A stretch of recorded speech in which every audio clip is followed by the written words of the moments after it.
It's this one, March 30th. Right? Yeah. All right, zoning board, we are live. We are recording. Phone lines are open. Go for it. Thank you, Matt, and welcome everyone to the Town of East Hampton Zoning Board of Appeals meeting for January 23rd, 2024.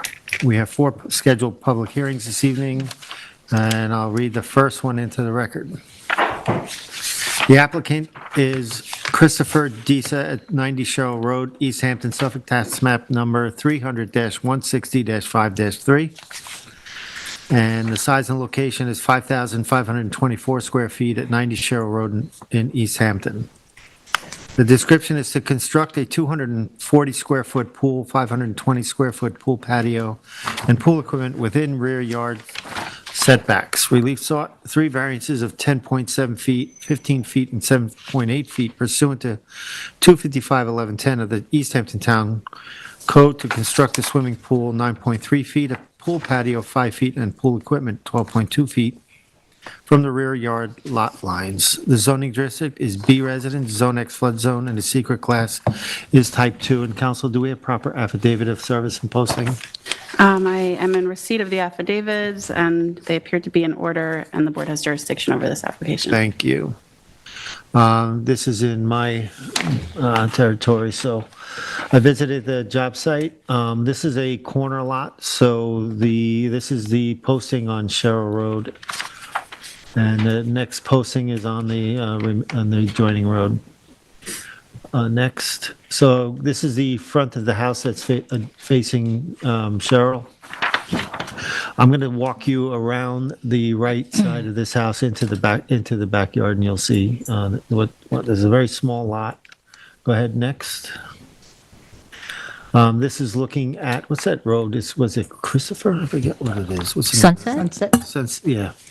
Looking at the adjoining road, and I'll walk back. Continue next. So this is looking at the side yard. Actually, this is also the front yard. There are 2 front yards on this property. So with the adjoining road, that's also a front yard. Next. Okay, walking toward the rear of the house, you can see the neighbor house beyond the hedges and fencing there. You'll see part of the accessory building, and then right next to that is a neighbor's shed, very close together. We'll see further photos of that coming up. Next. This is looking directly at the shed in the rear yard. And you can see, again, that the neighbor's shed is literally within a couple of feet of it, and you have that fence and hedge. Next.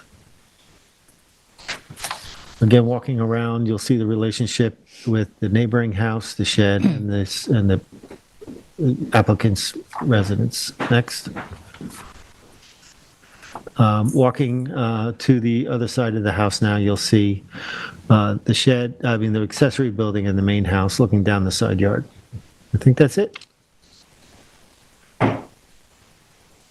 No, it's not. Okay, so I took this with there's a couple more yet. With the accessory building looking directly at the neighbor's house, you'll see the shed directly across next to the accessory structure and the residence next door. Next.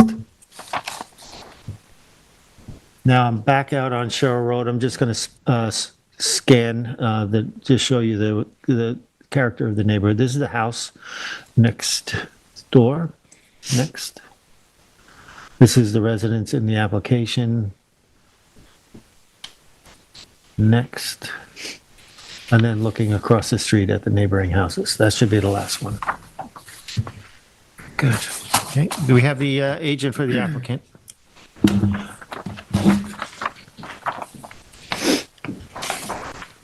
Good evening. Thank you. Good. How are you? Diane Leverrier with Jordan and Leverrier PC, 257 Pantago Road, East Hampton, New York. I am the agent for the applicant. The applicant, Christopher Disa, is also present, along with his architect, Bruce Siska.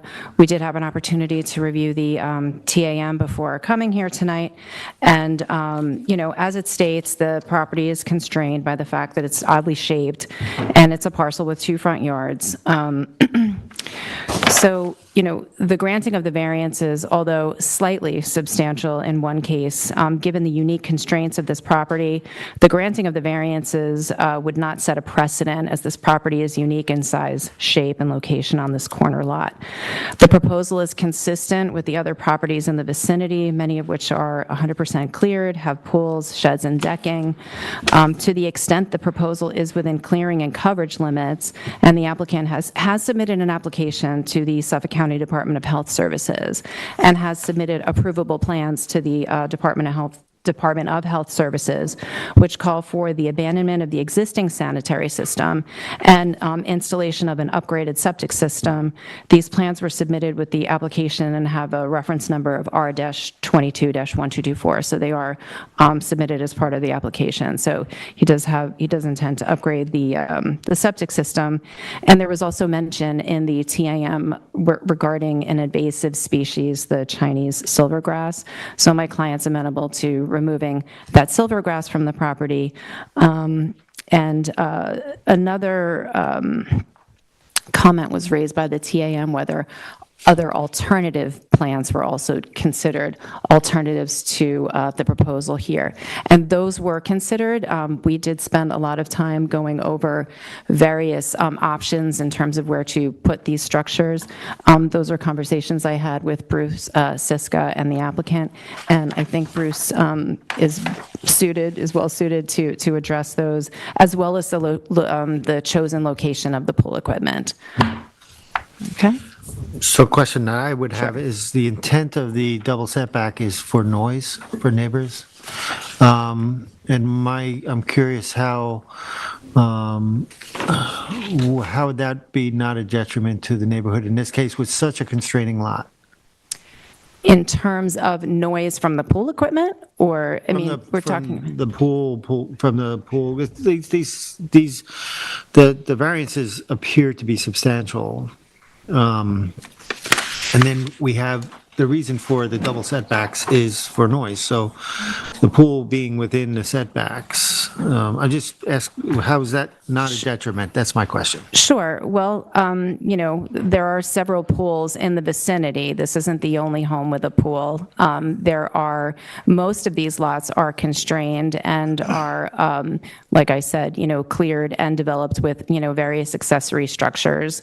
Because there are other pools in this vicinity, also on constrained lots. It's not outside the character of the area.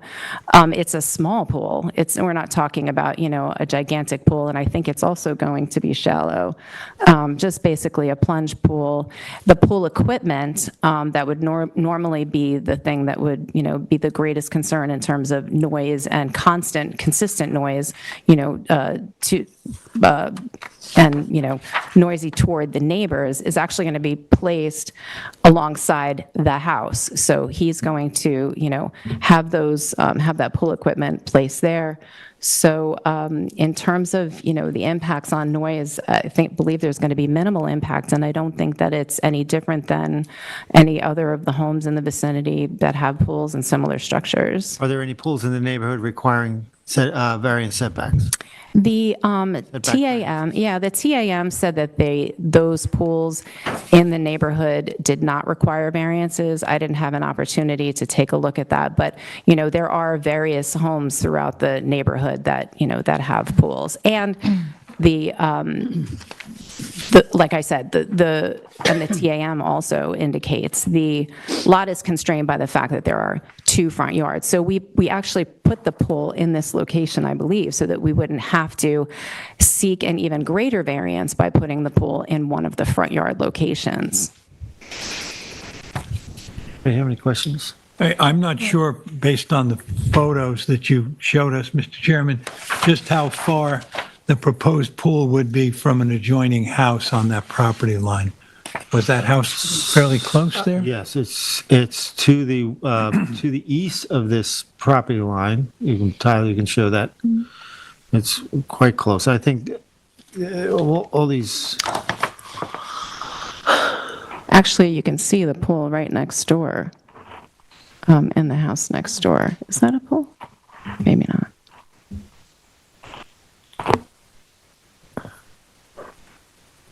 Well, the house directly to the east doesn't have a pool. It's not a pool. I'm worried about precedent, right? So, and I think we all are. So, whether there's a pool next door, it could be fully conforming to setbacks. We don't know that. Agreed. However, as I previously indicated, in terms of precedent, if this property wasn't as awkwardly shaped as it is, and if it didn't have the, if it didn't have the two front yard setbacks to deal with, I could, I could see the point and the concerns about setting a precedent. But this particular property is unique, and therefore, I don't believe that, granting the variances in this particular unique circumstance would set a precedent for the rest of the neighborhood. I would, again, you're placing the pool though in where variance is requested from an affected neighbor. Maybe an alternative would be try to get a variance in the front yard, or one of the front yards. The pool you're citing there's an affected neighbor in very close proximity. Well, then there would be the concern, though, of setting the precedent of putting a pool in the front yard of a property. Correct. Yeah. So, Okay. Anybody else have any I questions? just have that kind of concern for the pool patio, which is an even more, a much larger variance. Patios, people hang out on patios and they're in pools and they make a lot of noise. The same reason as the pool. Did they consider making the patio smaller? sure, I will let Bruce address some of the structural changes and some of the structural modifications that we put in place in order to, to submit the application, and we'll talk about, potential modifications. Okay? Anything else? Nope. Any questions? We'll talk to you. Okay, thank you. Sorry, can I just ask one thing? You mentioned the septic application. Yes. In our package, there was septic site plan, but it didn't have the house with the addition on it. So you're saying there's a newer application? I Septic? have the plans here. I know you said you gave a number for it. The but- plans that I have that are the approvable plans that were stamped by the Department of Health Services, I believe do have the addition. The plan that I have has the addition. Oh, really? The survey, that's dated. The survey, yes, but not the septic. Oh, I see. Yeah, Oh, the septic plan. Well, that has the addition. No, that's the the addition. patio to that's remain. yeah. Yeah. Okay. That's a good question, valid. Well, Well, it depends on how many bedrooms it's designed for, right? I just wanted to clarify, because, Yeah. thank you. It's a good Okay, thank you. Bruce? How are you, Bruce? Good evening, Bruce Siska. I'm the architect for the applicant. Bruce, you raise your right hand. Do you swear affirm to tell the truth, the whole truth, and nothing but the truth? Absolutely. Thank you. So there was a question about the patio. So the patio in the closest proximity to the east property line, that patio exists now. It comes off of the existing accessory structure. And yeah, there. Dealing with design of, putting all these pieces in, obviously we're shoehorned into a very small, first of all, building envelope and accessory structure envelope, pool envelope. Our plan was to leave that patio in place. It's a brick patio in sand, and it does exist now. So the plan was we were just going to leave it. It's not what the survey shows. Yeah. Shows that coming out, being replaced with the patio. Okay, so it does extend a little bit further to the south. Okay, yeah, I'm sorry. Okay. obviously that's something we can revise and rework.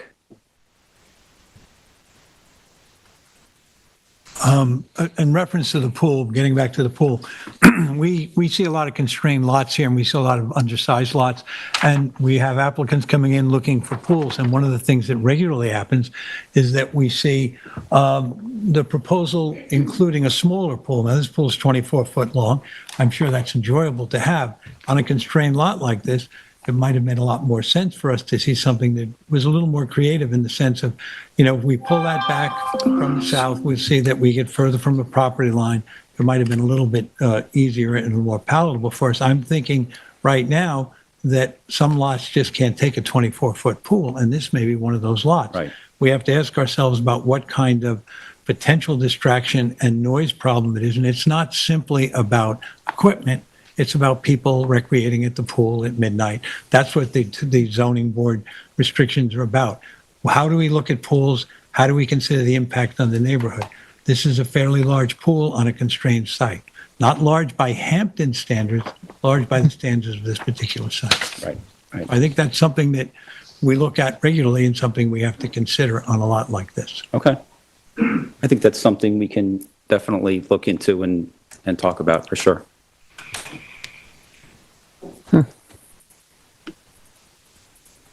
Okay, any other questions?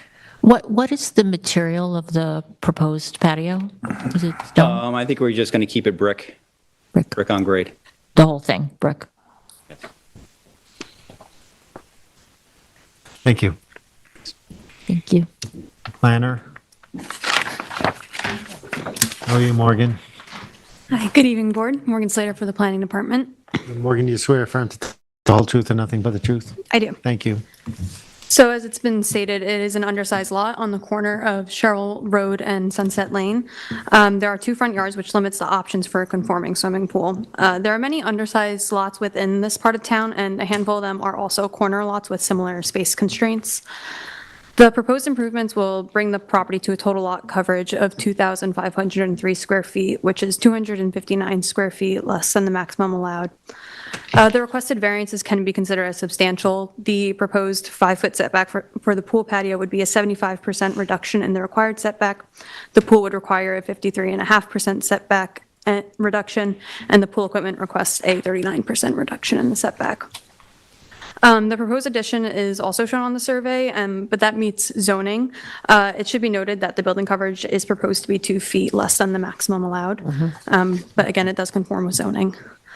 There is no history of a yard setback variance being granted to construct a swimming pool in this part of town, so the board should be cautious about setting a precedent if the requested variances are granted, especially since there are other lots with similar constraints.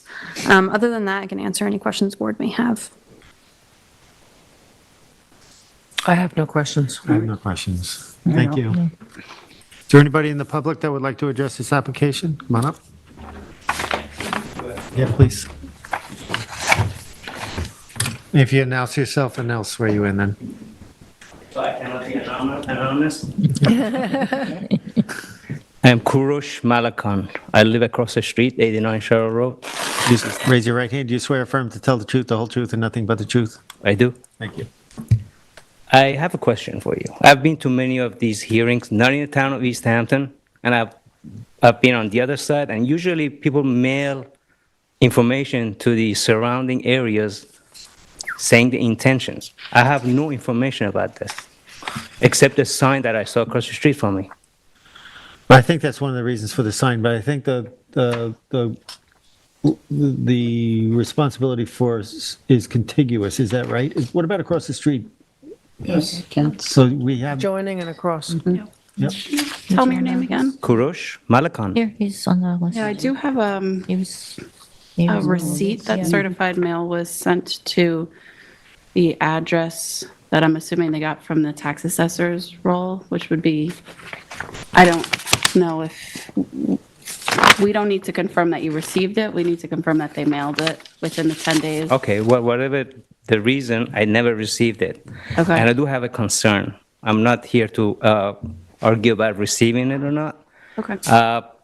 I've lived there since 2000. And as you know, people who don't live there year-round, they have parties at night, especially weekends, August. And I have to tell you, I have moved for a couple of weekends in August. I can't live there because they, God bless them, they're having a party and they have a conversation and they're drinking and they're rowdy. Maybe not them, but the people who lived before them. Many occasions I had to leave with my car out. There was no way I could sleep. So now you want to add a pool to it? Get ready to add a pool to the one across the street from Sunset Lane because that's for sale. Same size. And you got to give them a pool too.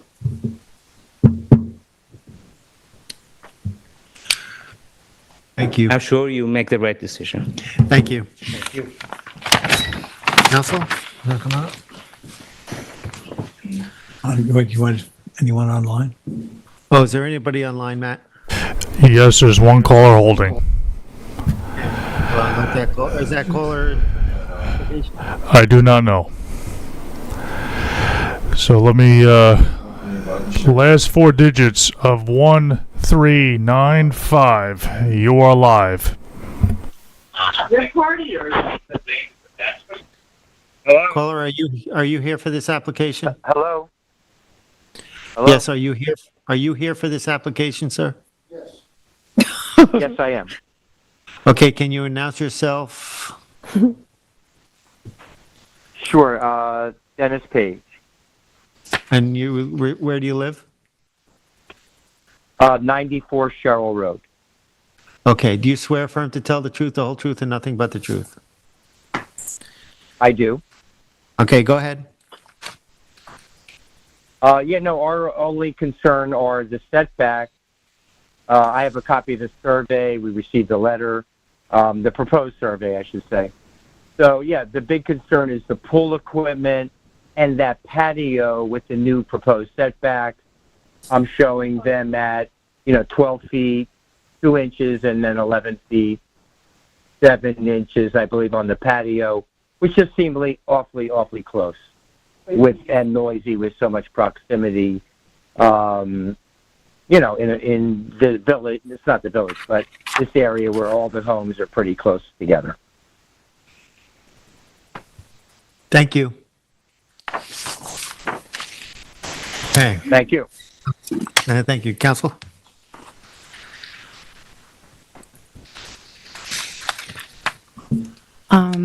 Based on the comments that we've received from the board and then the technical analysis memorandum and conversations I've had with my client and the architect, I was wondering if we could leave the record open and get 30 days to submit something to the board, a modified plan and proposal.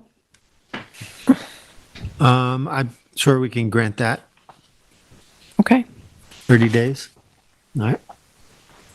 How much time would you need? 30 days? Is that enough? Can we, for the record purposes, can we pick a date certain, a Tuesday that we have a meeting? That would be Sure. around Yeah, the thank you. 27th of February. 1, 2, 3, 4 weeks would be February 20th. Do we have a meeting? February 27th, 5 February weeks from today. 27th. Okay. Okay. Okay. Okay, Great. great. Thank you. Before I make a motion, let's see, get this.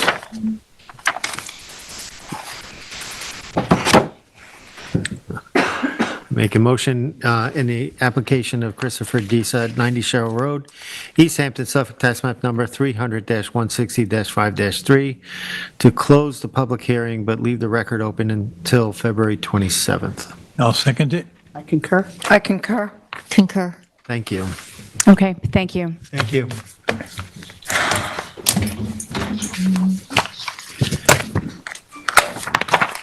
All right, our next hearing, I am going to recuse myself from this hearing, and I'm going to turn this over to my vice chair. Thank you.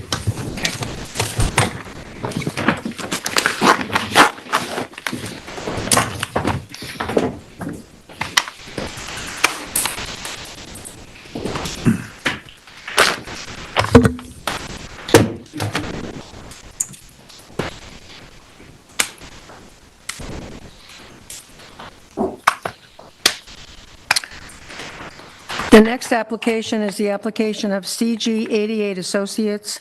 The size and location is 12,000 square feet total, 9 Ocean Lane, Hampton Dunes.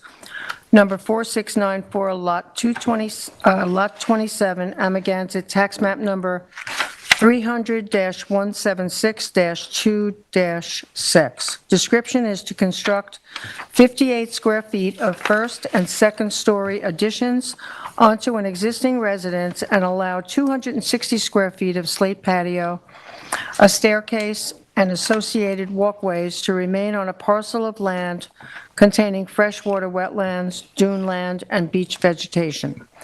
The relief sought is a natural resource special permit pursuant to 255-420 variances from 255-430, minimum wetland setbacks of the town code, and any other relief necessary. The following wetland setback variances are required in the application. An approximate 94-foot variance is required to construct the addition 6 feet from wetlands. Estimated variances of 97 feet and 100 feet are required to construct the slate patio and staircase to remain 3 and contiguous to wetlands where a 100-foot setback for structures is required. Council, do we have an affidavit of service and posting? I have the affidavit of service and posting. Everything appears to be in order, and the board has jurisdiction over this Thank you. application. Member Maring, will you please give your field inspection? Yes, thank you. This is 9 Ocean Lane. It's on the west side of Ocean Lane. It's 2 houses off the southern part, closest to Marine Boulevard. This is from the front of the house. I have a better close-up of the posting. That's from the road. You can see the house in the background. There's the posting creatively tacked to the burlap. This is just on Ocean Lane. This is looking north on Ocean. And the next photo is looking south on Ocean down to, I believe that's 189 Marine. Okay, getting a little closer to the house. This is the southern side of the house. You'll be able to see the retaining wall that the house is built on top of. There's not a large amount of clearing between the wetlands and the retaining wall. I did want to note that we're starting to see a fair amount of bamboo invading the property. So just that happens to be in the photo. Next slide. Next photo. This is the north side of the driveway, and you can see also the wetlands. I think that's a really very beautiful mature shad. Next slide. And by the way, it dips. It's hard to see. It dips down into off of that driveway. Okay, this is the retaining wall and the stairs up to the platform that most of the house is on. Next slide. That's the front of the house. Next slide. That's the little outdoor unenclosed shower that's snuggled up for the winter. And you can see below it there is water. It was starting to melt. It's either all water or ice down on that side of the house in the wetlands. This is, I believe, the slate patio that's in question in the application from one perspective. Next slide. This is looking at it from the other. I did note, I don't know if it shows that there seems to be a little bit of it doesn't seem flat. I think it slopes just a little bit. Next slide. Okay, these are the stairs that come off the north side of the block. It goes down into the back, and you can't see it in the picture, but underneath that ice there are, the survey shows the stepping stone path that goes around. I did not go down, couldn't go down that, I think, in the file. Brian Frank has a better photo looking up at the stairs we can look at later. And then you'll see to the right of the photo, that is the small decking that comes off the side of the house. The addition will not cover that, will move out towards that railing. Next slide. Okay, so this is that decking. I think it's you can see there's a protruding black area. I believe that's the chimney, and the addition to the house, I believe, will come out towards where that protrudes and not much further. a little same close-up of the same area with the 2 floors of sliding glass, or the sliding glass on the bottom. That's where the addition will be. It's the last one. Thank you. Thank you, Member Mary. Thank you. Can I ask her a question? You mentioned that patio was sloping back towards the gravel, or was sloping away towards It the, appeared that it was sloping a little more towards, back towards the ocean? gravel? like, I mean, it was gradual. I know, I know the agent, Mr. Whalen, said there's not a runoff issue, but it did look slightly not exactly level, but I could be wrong, just could be optics. We'll hear from him. Hi, Rick. Good evening, Madam Vice Chairwoman, I guess. Members of the board. I'm Richard Whalen from Whalen Fowler, PLLC, representing the applicant. The applicant, of course, is CG88 Associates, but that's not a real person. So the real applicant is sitting right there, George Olson, and I think I'll want to say a few words to you later on. Also with me is Nick Lawler of Telemark Construction, and he'll address some of the issues concerning the actual construction methodology. The building was original history of the property here. There's a lot in the 1966 subdivision, Hampton Dunes. Everyone thinks of it as Beach Hampton, but technically this subdivision is Hampton Dunes. It was a redevelopment actually of an older Beach Hampton section.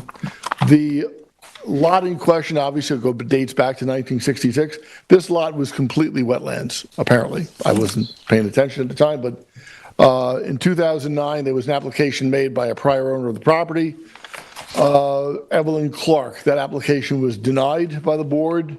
The town board declined to purchase the property because the application was for a 600 square foot house, 2 stories.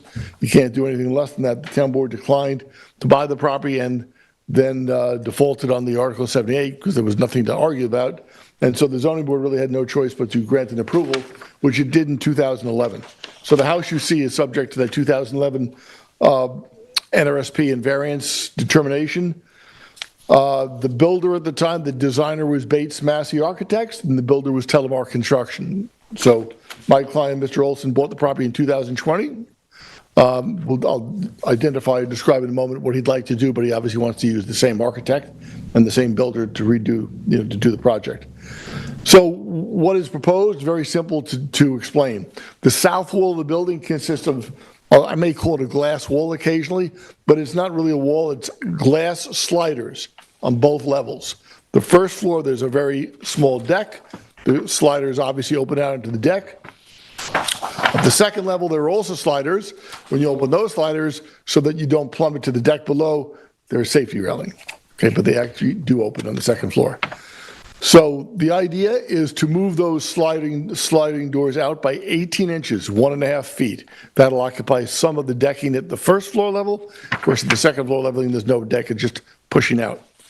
The entire area, there's a roof overhang pretty much all the way around the house, and especially on the south side, partially because of the sun and the fact you've got a southern wall that's all glass.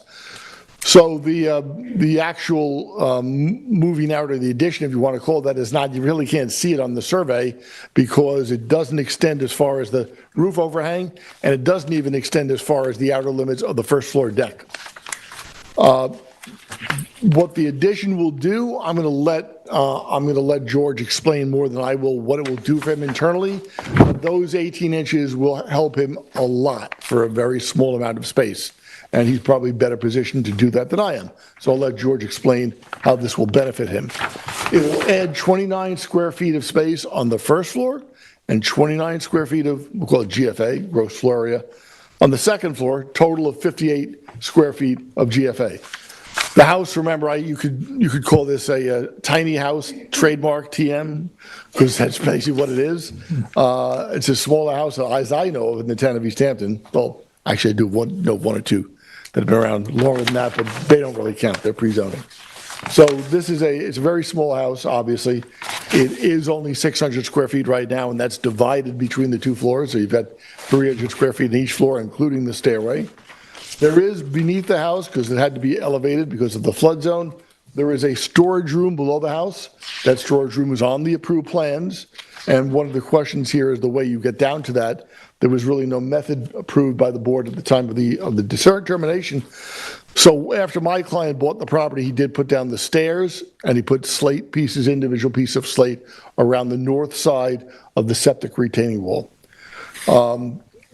So that's basically what the proposal is in terms of the house itself. I'm going to very briefly describe how I understand it's going to be done, and then, Nick Lawler can elaborate on what I say, but I want to make this point very clearly. Almost no work will occur at ground level. The only thing going to ground level is there will be 4 supporting brackets, because the walls, those glass doors are pretty heavy, and they're going to move out 1.5 feet, so you have to better support them. So there'll be 4 steel tubing brackets put in on the hard up against the south foundation wall of the house. Those will go into the ground 2 feet to the footing. There's a concrete footing at the base of the foundation wall. The steel tubing will sit on that, if you will. Will be bolted, I presume, into the outer wall of the house, and then there'll be angle brackets that will then support the sliders above that. Other than putting in those 4 tubing, which can be done by hand at ground level, nothing will occur at ground level. All the other work will occur from the inside of the house. The glass doors that you see today, those are the same glass doors that will be used. They're going to be removed. They're going to be brought into the house when the work is done. There'll be framing put up on the outside, obviously move everything out by 18 inches. There'll be new framing. The walls, the exterior walls and the roof actually diverge. They open up a little bit as you come out, so there's a bit more space to fill than what you have right now. So there'll be additional wood framing that will fill up the space so that you can put the doors back in and they will still fit. But the same doors will be used. The amount of construction debris will be minimal, and any construction debris that exists will simply be taken out through the house and walked out the front door. That's how minimal the amount of work involved is to do. So that's the method of construction. Again, I said, as to the need, I'm going to let George talk about that, and I might expand upon it later. There are some miscellaneous items, both the stairs that go down. So there's a septic. The septic occupies obviously much more of the property than the house itself, as you can see. The septic has a concrete retaining wall all the way around it. That's from 6 to 8 feet tall. On the north side, what George did to get to I'm just going to point here. The storage doors are on the west side. There's a storage room underneath the house. The doors on the west side of the house at ground level. You get to them through that, what I call an interrupted slate walk, literally individual pieces of slate, irregular, 1.5 feet, 2 feet in size, just placed on the ground. There is sand around the entire house, perimeter and around the foundation. And then if you wanted to get a more direct route from the front of the house, there's a set of stairs that comes down from the retaining wall just south of the house. So those the applicant put in. He also put in the slate patio, which is just north of the gravel walk. I don't recall there being any slope to that. My recollection is actually flat. I did submit photos at some time, but I recall it as being perfectly flat. There is a gravel verge around it, so the slate does not go right to the retaining wall edge. There's some just gravel around that area. I just want to, concerning conditions, I guess I'll hit them now. There are all the conditions except for 2 in the TAM I have no problem with. I'll get back to those 2 items in a second. At the risk of stealing Brian's thunder, Brian has said to me that he'd like to propose that we grant to the town a scenic easement over the wetlands because pretty much as you see, everything that's not the house and the fill for the septic is still wetlands. So we have no trouble with that. We grant the scenic easement over the wetlands. Obviously, there should be some, buffer between the edge of the construction and the retaining wall in case something has to be replaced. But we would agree to the scenic easement. And Brian also suggested that this area here, which is all bare sand, be planted with beach grass, and again, we have no problem. The only conditions I would have some issue with is, besides, project limiting fence, that's standard. We obviously agree to project limiting fence on the south side. I think sediment control materials were also suggested there. We'll put them in if the zoning board wants them, but there's not going to be any sedimentation at ground level. So I think a project limiting fence should be sufficient. And I wouldn't think a declaration of covenants and restrictions will be needed. There are really no long-term conditions beyond the construction. other than the scenic easement, that will be a standalone document, so I wouldn't want to have to file a declaration of CNRs. There's no real reason for it. So that's what I think I'd like to have Nick first. Nick, if you want to explain how the actual construction will be done. Sure.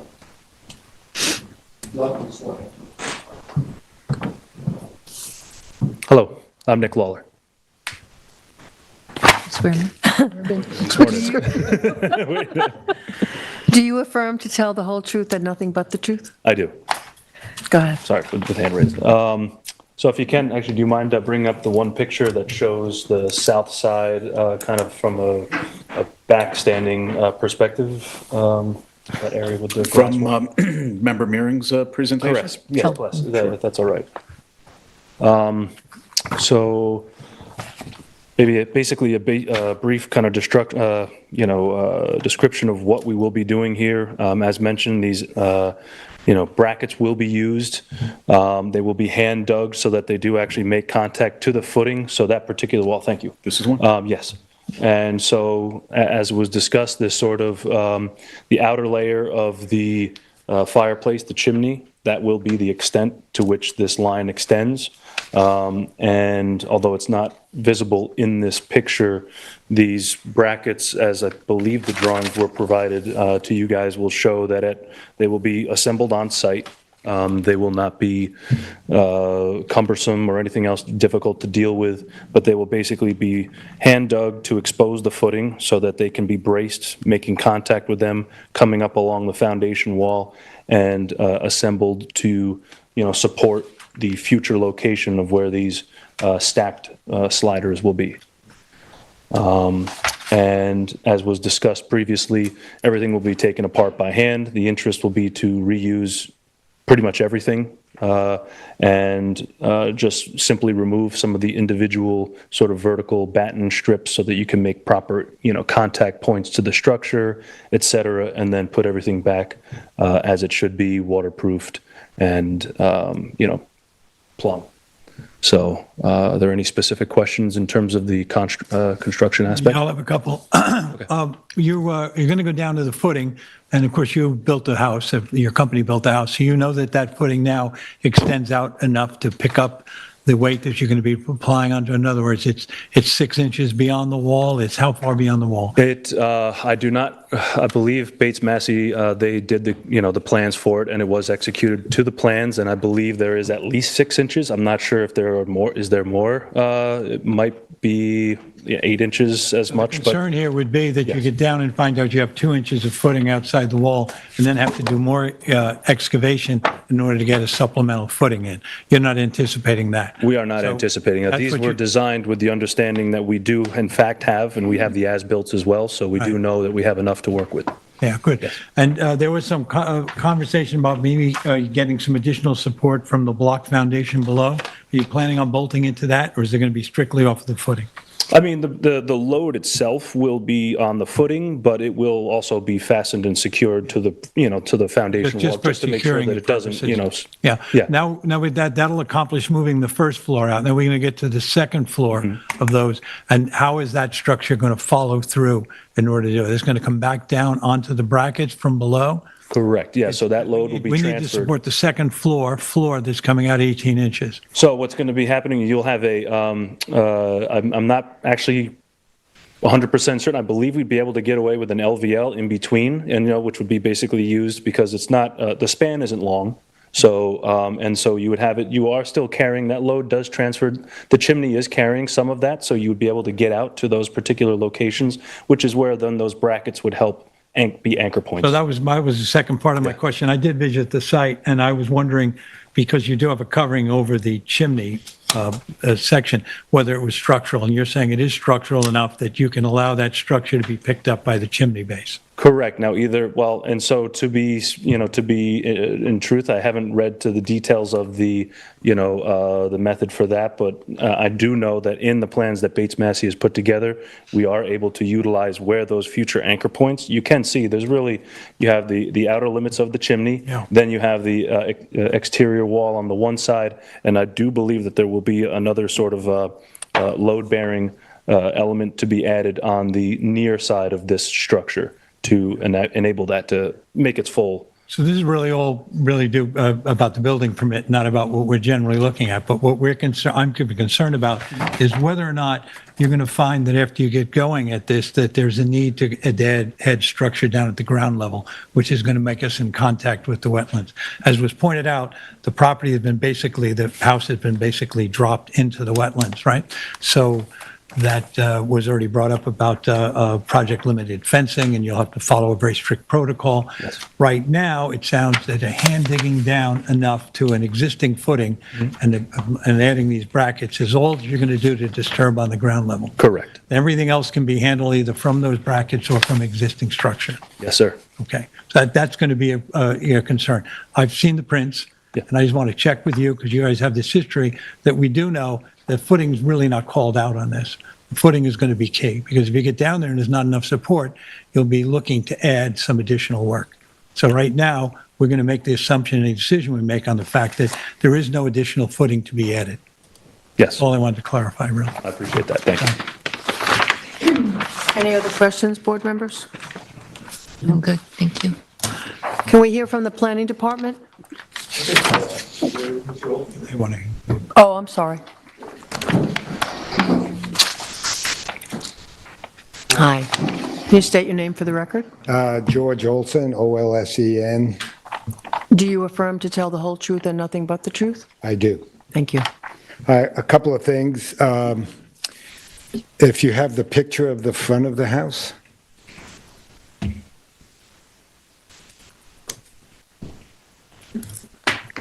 As you come up the walkway. This one? Yeah. So, a couple of the advantages of downstairs. I mean, upstairs, there's a picture that was submitted showing the two bedrooms. And it's kind of obvious that why we want to push it out 18 inches is the queen-size bed is against the wall. Yes. And there's only one end table. I'm not a young chicken anymore, and sorry, and my partner isn't either. So if you want to get out of bed, you got to climb over the other person to get out. That was the immediate notice that we had to do something. But also as you live in it, so the upstairs is somewhat obvious. I have a pull-down bed that has a desk on it that folds down so I use it as an office. But if Kate's grandkids come, we pull it down. You really can't get into the second bedroom, but by the way the angles are on the walls, that bed comes down right to the doorway. So it's kind of cumbersome. I'm not saying I bought this and saw all that before I bought it, but sometimes you want to change things around. You may want to take the tub out and put a stall shower and things like that. So that's kind of what's happening. So here, you come up. Now, it looks like this, you walk in. So here is a powder room, a closet and a powder room, and behind that is a stairway up. So when you walk in, this is the kitchen. So you walk into the kitchen, and you want to have to therefore make a little bit of a left to get into the living room. Well, this is the dining room right here. So I have to kind of rearrange the Just chairs. speak into the microphone. I'm sorry. He's good. He's good. Rearrange the chairs before I go out, because if you come in at night and you got the chairs right there. Right. So a little 18 inches will make a big difference downstairs. Also, the living room, there's really not much storage. So everything has to go down into the storage room. So it's really nice. This guardrail was not here when I bought the house. So you had an 8-foot drop off of here all around. So when I put this in, they recommended, oh, maybe you could put a stairway down in instead of walking down the long corridor, down the stairs and all the way around the perimeter of the house. During the day, it's not bad. It's just a journey. But if it's raining and at night, things like that, that's a long, treacherous way to get to the storage room. So that's kind of some of the things I wanted to get out. Let's see, a second floor, the wall and the chimney support. Yeah, I'm not a contractor, but some of the load that you're talking about is already going to be covered by the floor upstairs. As they extend that floor out and that chimney and the two walls, some of that load will be there. And there is plans on the plans to move this or put an addition out here. Yeah. So there will be another solid beam there to pick up some of the load. Yeah. So I think that's it. Any questions? The rail, you said that when you purchased the house, it didn't have a rail and had an 8-foot drop-off? Had no railing. There No. was a C of O on the house at that time? Yeah, had a C of O. I don't want to say this, but I use this for dining here. You can see the grill. So I put a table here and an umbrella and kind of got up from the table one evening and had a couple of glasses of wine. I need a railing here. So when I got the railing, then we put the stairway in and the patio around. There was a shower up there. I didn't get a new C of O when I bought it. Was a real estate attorney in my earlier life. So I said, well, look, I may want to be doing some things and I'll get a new C of O. There was a shower up there on top with a big enclosed wood shower that I took down. And then I put it down in the driveway down below.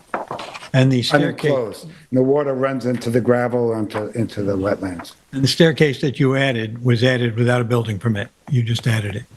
Right, yes. Okay. That's why you're in front of us, but I just want to make it clear that Yeah. there was no building No, permit. there was no building permit. There was no building permit to put the railing up either. No. Okay. Or the shower. Yeah.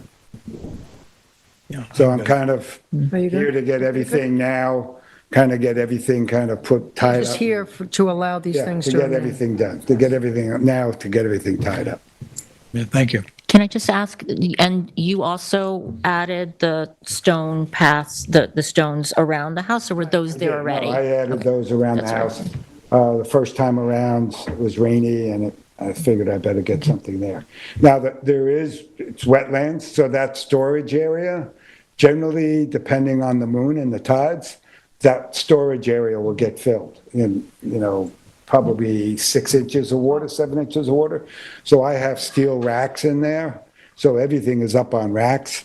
I keep bikes down there, beach chairs, cases of soda, cases of wine, water. So there's not a lot of storage upstairs. So this will give me a little bit more storage upstairs, a wine cooler, and some movement around. And that's all I really want for the house. I'll be done.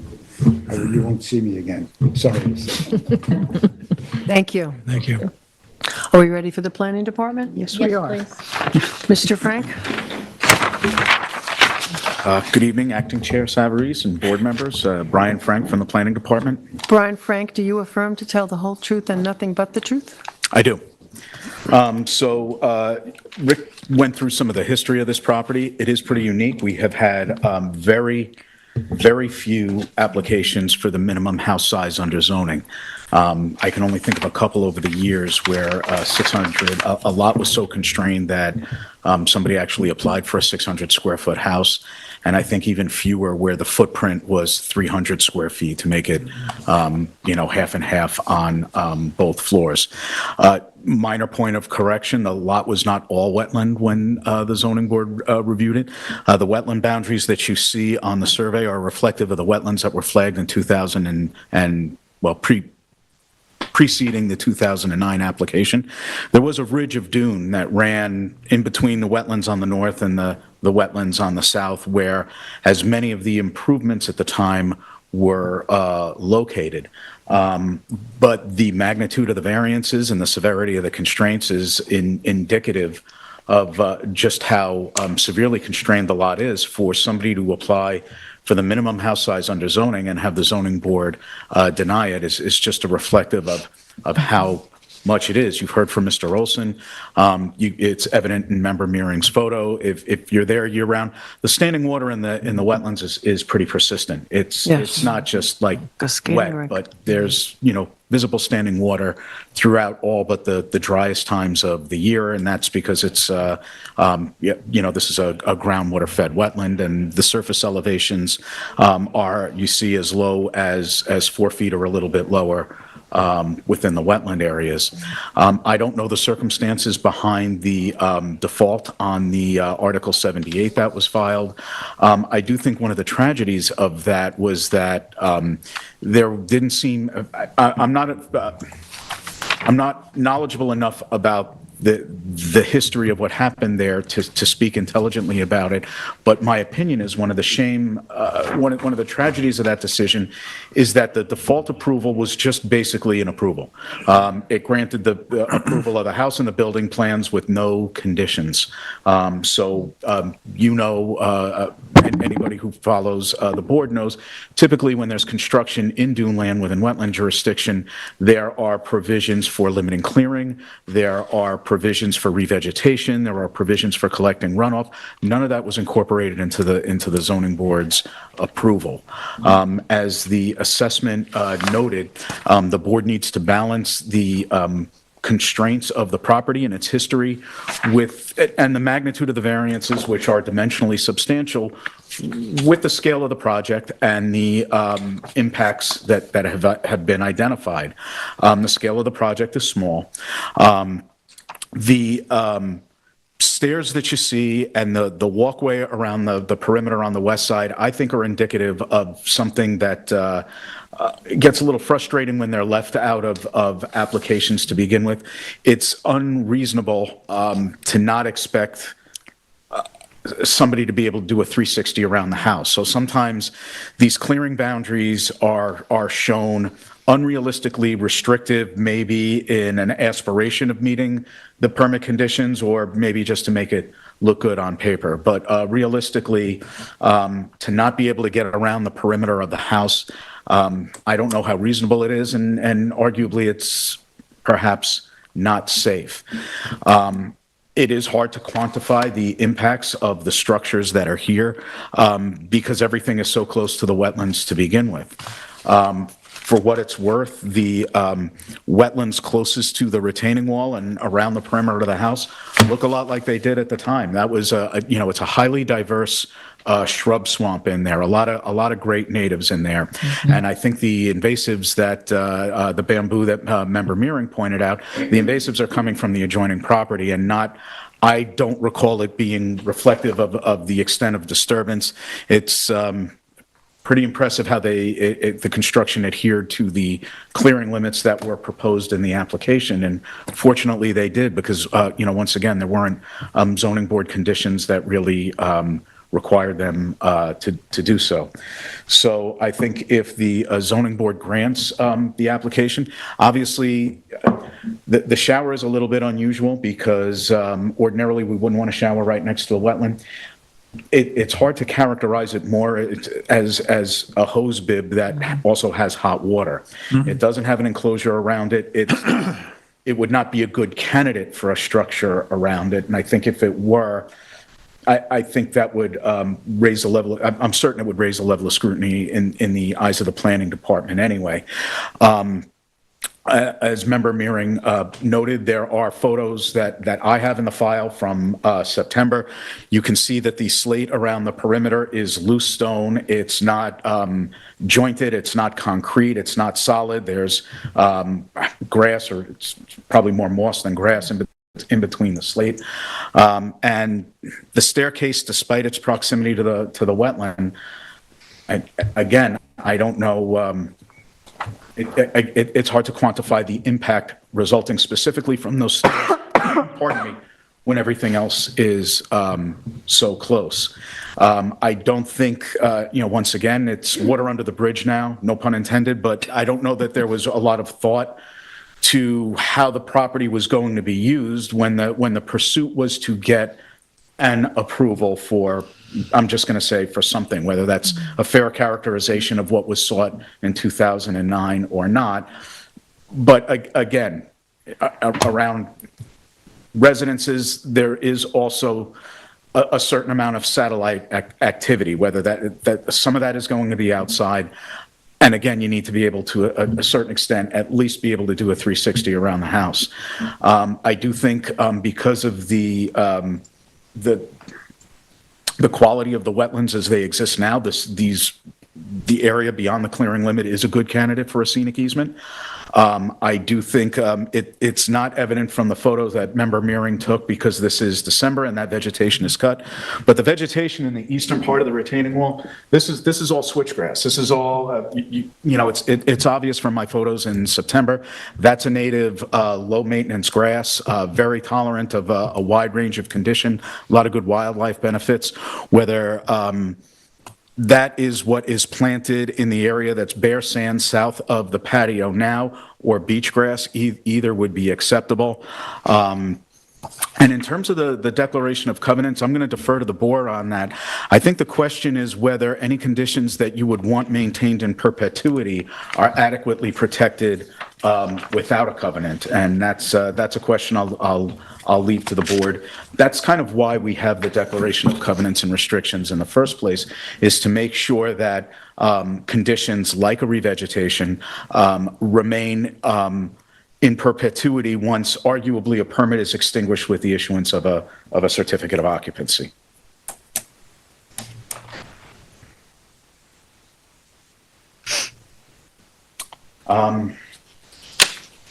I think that's everything that I have. If there's anything I can answer from any of the board members, I'll do my best. Any questions? Yeah, the retaining walls are all from the initial construction. This is all part of the original approval for the work to go on this site. That's correct. And again, that's indicative of the height of the water table. So basically, they were almost starting at grade and going up. And this was an old school, shallow sanitary system, the 2-foot leaching rings, what the health department called not an IA system, but an alternate high water table system. So it required a 2-foot separation of groundwater instead of 3. I believe they're 2-foot deep sanitary rings with a foot of fill on top of it. So you were basically starting from grade level and going up to get the separation of groundwater, as opposed to digging into the ground and stopping before you get within a couple of feet of the water table. And that's how this and that's what this design is a reflection of. Yeah. When you're on the site, of course, it looks as if it almost was dropped it right into the wetlands. So sure, all the collateral areas around that are pretty much in their native state, I think, at this point.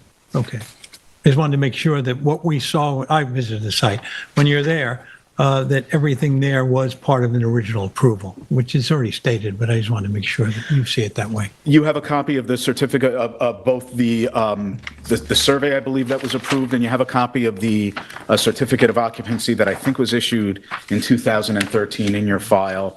And I think if you compare that survey to this survey, everything that's not on that survey in one way or another is either noticed in the relief or described as something like, I don't think we noticed I don't remember if we noticed the shower head, for example. Yeah. But okay. Any other questions? Yes. May I just confirm on the scenic easement? So the survey says that the area excluding wetlands is 5,000 square feet. That's a lot. So are we saying that the scenic easement will go over all the wetlands on the property? I think what would be something to work from, and again, I think it was a little derelict on my part to not incorporate that into the TAM and to bring it up a little bit after the fact. But whether you went with the somewhere along here and this clearing line in green as a perimeter would be something to consider, I think. As Rick mentioned, they want at least a foot or two for being able to replace something like the railing. I don't think that makes or break the easement. The idea is to conserve the wetlands impact. And then I know that we've talked about the bamboo. It's been in front of this board on some surrounding property applications, but aside from the little patches that I showed in the front, when you're standing and looking out towards the back, that sort of southwest corner, there's actually a big stand of it coming up in the middle of the wetlands. So I'm not suggesting that remediation has to be part of this, but I just, if you have any thoughts on, because it's really a shame, those wetlands are beautiful, and it's a shame to really start seeing it taking hold in there. So I didn't know if you had any thoughts. You know, for the bamboo that's out there, there's really no way to, you can kill it with pesticides or you can dig it out. Right. And both are pretty invasive. I hope that we end up with more literate residents that make better landscaping choices, because bamboo has become a scourge. Remember Johan on a property that's owned by the town now, you and I, and that are aware of an area that didn't have any bamboo on it now, about 12 years ago. Yeah. Stand of bamboo is over a half acre now. More than 20,000 square feet of bamboo just spreading out from a clonal stand. And I can point to a number of examples like that throughout town, where just something the size of a flower pot 10 or 20 years ago, becomes a stand, and it becomes a dead zone. That area that I'm talking about, there's no light in there. There's no wind moving. All the native vegetation in there is dead and brittle. It's like it's a very sad ghost forest. Of All the root massing eliminates competition as well. Yeah, So. yeah. So and unless we start introducing pandas, we really got to get people to stop planting. As a condition of approval.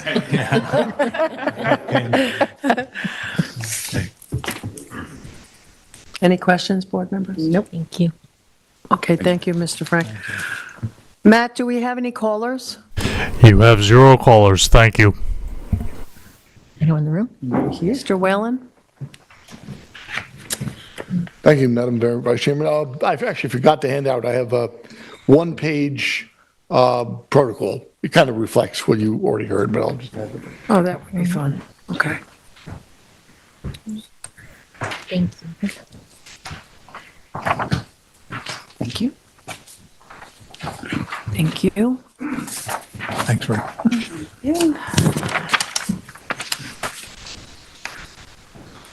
Just a few closing remarks. Richard Whalen again from Whalen Fowler, PLLC. There was a CFO, just to make things clear, there was a CFO issued prior to George's purchase of the property. I think it was 2014. And yeah, they issued a CFO with no fence around that retaining wall, which is, I said earlier, 6 to 8 feet tall. So that should have been covered at the time. The wetland, as Brian said, the wetland is actually surprisingly nice. I mean, I have to say, and I was not involved in the original project, of course, and I deduce when I say what I think happened in terms of the default. It was the Wilkinson administration at the time. I realized this after the fact, and I'm putting 2 and 2 together. My guess is when the zoning board denied that approval, the issue came up before the town board, because if you don't allow something there, then you have to buy the property. The town board probably said, we don't want to buy this property, and probably instructed the town attorney's office to let it default. And that's what happened. There was an actual resolution. There was a 2011, I think, zoning board resolution that did grant the approval. I don't recall to what extent, if any, they got into conditions. But that's how it came to be. So just a couple of additional comments here. In terms of the scenic easement, I would recommend, and Brian just sort of said, I would just put the scenic easement boundary at the edge of that blue line, the clearing line, because, 100 years from now, the septic has to be replaced and you have to replace the retaining wall. You can't have a scenic easement that precludes that. So you better give yourself, have to give the landowner some room. So I would follow the blue clearing line. South of the retaining wall, there's a pathway there. You can traverse that, but George does not have a slate path there, and if the board wants, we're willing to revegetate that area. So from the stairs to the street, we could revegetate right up to the retaining wall. And if that's done, then when it's done and you get a final survey, the survey would then show the clearing line right up to the edge of the retaining wall. So I don't think you would need, Brian's right about what you require a declaration of CNRs for it, to make sure that things that stay the way they are. Sometimes there's other ways to do that, such as having a clearing boundary shown on the CFO survey, and you can't ratchet back from that. But we would be willing to revegetate south of the retaining wall. The other thing is, Mr. Olson told me too that the bamboo is coming in from the south. By the way, just an aside, but I did my own little investigation on this. There's as Member Johan may know, there's bamboo on adjacent to the now town parkland west of Indian Field. And it started from a house at the end of a private road. And I measured that in aerial photographs, and the boundary of that bamboo grove has expanded by about 10 feet per year. Per year. So it goes fast. So anyway, George said, I mean, he'd be willing, I mean, he'll probably need an NRSP to do it, but if, he would be willing to take a crack at, keeping that out. It's coming in from the south. So that's really all I have to say, but I wanted to add that we would be willing to, if the board wants to revegetation along the south side of the retaining wall, we are also willing to do that. Thank you. Anyone else wish to speak on behalf of the application? Member Mehring, are you ready to close out the I am, public thank hearing? you. Yes. I'm sorry. You're going to make a motion. Oh, okay, sorry. Thank you. Excuse me, newbie. I'd like to make a motion to close the record and the hearing regarding 9 Ocean Lane in Amagansett, tax map number 300-176-0206. Second? Concur? I concur. Thank you. Thank you.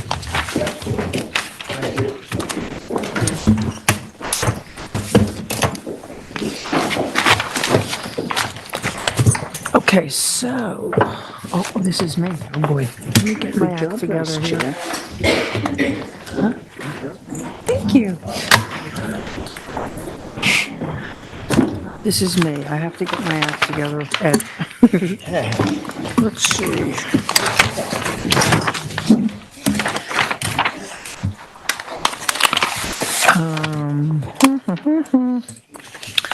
Okay, we'll go to our next hearing this evening, and the applicant is Leslie Reckler at 257 Gerard Drive in Spring, Suffolk tax map number 300-42-2-19.2. The size and location is 37,982 square feet at 257 Gerard Drive, Cape Gardner, Lot 27, part of Lot 26, map number 1192 in Springs. This description is to demolish the existing residence and associated structures and construct a new 1,685 square foot, 2-story residence with 485 square feet of decking, a 417 square foot of porch, reconfigured driveway, and new sanitary system on a parcel of land containing freshwater wetlands, dune land, beach vegetation, and beaches.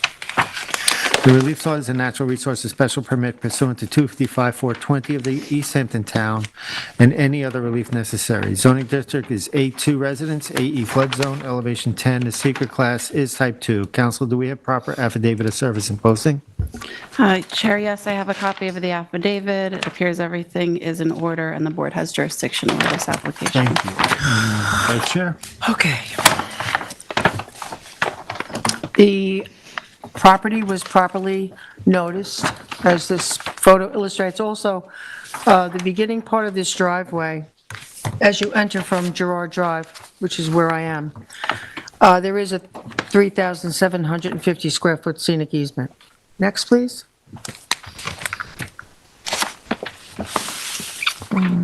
This is just a why did I take this? This is just a I'm still on the Gerard Drive side, going down the driveway. Next, please. There's a lot of really diverse, high-quality plant life and woody vegetation because of the presence of so many wetlands, and this is just an illustration of what appears throughout the entire site. Next, please. Let me just get, this is this is actually across the street by the nature preserve. Again, an illustration of all the woody vegetation that exists. Next, please. Where am I? Okay, this picture, I took this photo because this actually illustrates, if I'm reading the survey properly, where they're planning on putting the proposed septic system. Next, please. Again, throughout this entire parcel, there's a lot of vegetation. Next, please. Okay, so this is coming from the Let me just get my bearings. This would be, I'm actually walking around to the north side of the house where I'm coming across these steps that lead up to the back deck. Next, please. This is the house that's going to be demolished and replaced. Next, please. This is now, I'm walking toward Gardner's Bay. So I'm heading east, and again, this portion of the property contains another 3,756 square foot scenic easement. Next, please. I love Girard Drive, so I just get picture crazy when I go there. So this is just another, I'm actually about to come to the shoreline. It was a very calm day. Next, please. And here's their neighbor. Next, please. This is me I'm actually behind, at the rear of the residence, and I'm taking a picture from the beach side. Next, please. This is just an illustration. The house is really dilapidated and really needs to be upgraded, which I'm sure is what they're trying to do. Next, please. This is the deck that appears on the rear of the residence. This will obviously come down with the rest of the house. Next, please. Why did I take this? Again, it's just an example of the vegetation that exists in the area on this parcel. This is, again, just another, I'm actually walking back toward Girard Drive. That's my car in the driveway, and that's around the area I think the septic system is going to go. Next, please. Now I'm walking along the south side of the residence. Next, please. And I'm, this is out of, okay. Same thing. That's, I believe, where the septic system will go. Next, please. And this is coming back on the south side. House is very close to the property next door. Next, please. This is one of the house on the north side. I took a picture of the house that's on the north side of this property. Next, please.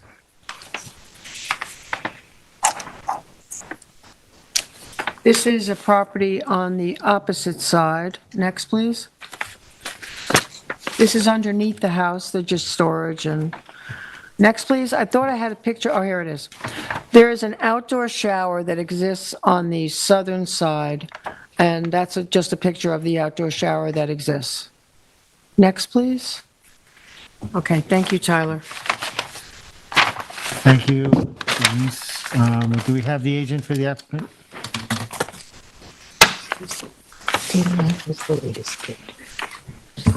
Good evening, Chairman Deline, members of the board. Did you go through the notice? Yeah. Oh, you did? Did I say that? Did you what? Yes. Okay. Yep. I missed it, sorry. Making me question myself here. You swear affirm to tell the truth, the whole truth, and nothing but the truth? I do. And before you start, can we verify what the latest survey is? Yes, we're talking about? that's a good question. Very good question. Yes, I don't have that. April 6th. Yes. April 6, 2023. Well, I'm sorry. Yeah, that's it. April 6, 2023? April 6, 23. Okay. Okay, thank you. Thank you. That's great. I'm here this evening, Britton Bistrian for the applicant, representing Leslie Reckler at 257 Girard Drive in Springs. Sorry, I'm getting over something, so if my voice sounds a little funny, that's why. I'm not getting emotional. The parcel is on the east side of Girard Drive, after the second causeway, and it's adjacent to Gardner's Bay, as shown by Vice Chairwoman Severese. The parcel is a described lot. It's not part of a subdivision. It has an approximately 394 square foot residence and decking constructed prior to the adoption of zoning in 1957. There is no CO on the property as it predates zoning, and no additions and no building permits have ever been sought. It's been in this family's ownership for over 60 years. The project in front of you is to seek an NRSP only, no variances, to remove the existing non-conforming residence and to construct a 1685 square foot residence with 485 square feet of decking and 417 square foot porch with an upgraded IA septic system. The residence, as noted in the field report, is in poor structural condition, could not withstand being elevated, renovated, or added onto. The current residence is non-conforming to many things, the first of which is the minimum size by East Hampton Town Code. Our code requires that a dwelling unit be 600 square feet, where this is 394. It's all non-conforming to FEMA height restrictions. It's non-conforming to its relationship to the CHA line, coastal erosion hazard line, non-conforming to property line setbacks to the south, and also pyramid law to the south. The septic system, if you want to call it that, is a 1930s era collection pool. There is no septic tank, there's no primary septic treatment at all, and what we would be replacing that would be an IA low nitrogen septic system. All of the existing nonconformities that I just listed would be removed as part of this NRSP. Hence, no need for any variances, but we're also eliminating a lot of nonconformities, both federally and town code. We received the technical analysis earlier this month, and in response to that review, I sort of just want to go over some bullet pointed to Tyler's thorough comments. Clearing. The existing clearing on the lot is conforming to HPOD regulations and will be reduced upon project completion. Reduced from the existing conditions, so Now, less just clearing. not to interrupt you, though, you're reducing it substantially, the clearing from The driveway is 10,463 substantially, to 7,868. That's pretty substantial. it's a substantial reduction. And you're adding revegetation. Yes, Okay. taking the driveway and reducing it to, it's very long, it's very wide, it's unnecessary. So it was a way in which we could improve the environmental benefits for the project. Neighborhood compatibility came up in Tyler's memo. As noting, it's very much in keeping with recent approvals that this board has granted on Girard Drive. Modest house size and no accessory structures proposed beyond the house's footprint. Tyler did actually catch that there was an error in the survey relating to coverage. And I would like to keep the record open to submit a corrected survey. But the surveyor had not taken into consideration the area of the driveway in the existing coverage. The proposed coverage is accurate. So what happens with the coverage on this parcel, as member Savarese pointed out, is that the proposed total lot coverage of 3,959 is actually less than what exists today. So coverage is also going down. Clearing's going down, coverage is going down. This is a rare instance where a redevelopment of a site results in less clearing and less coverage than what exists, especially with a 394 square foot house. There were some technical comments on the sanitary system, to which I had. Thank you.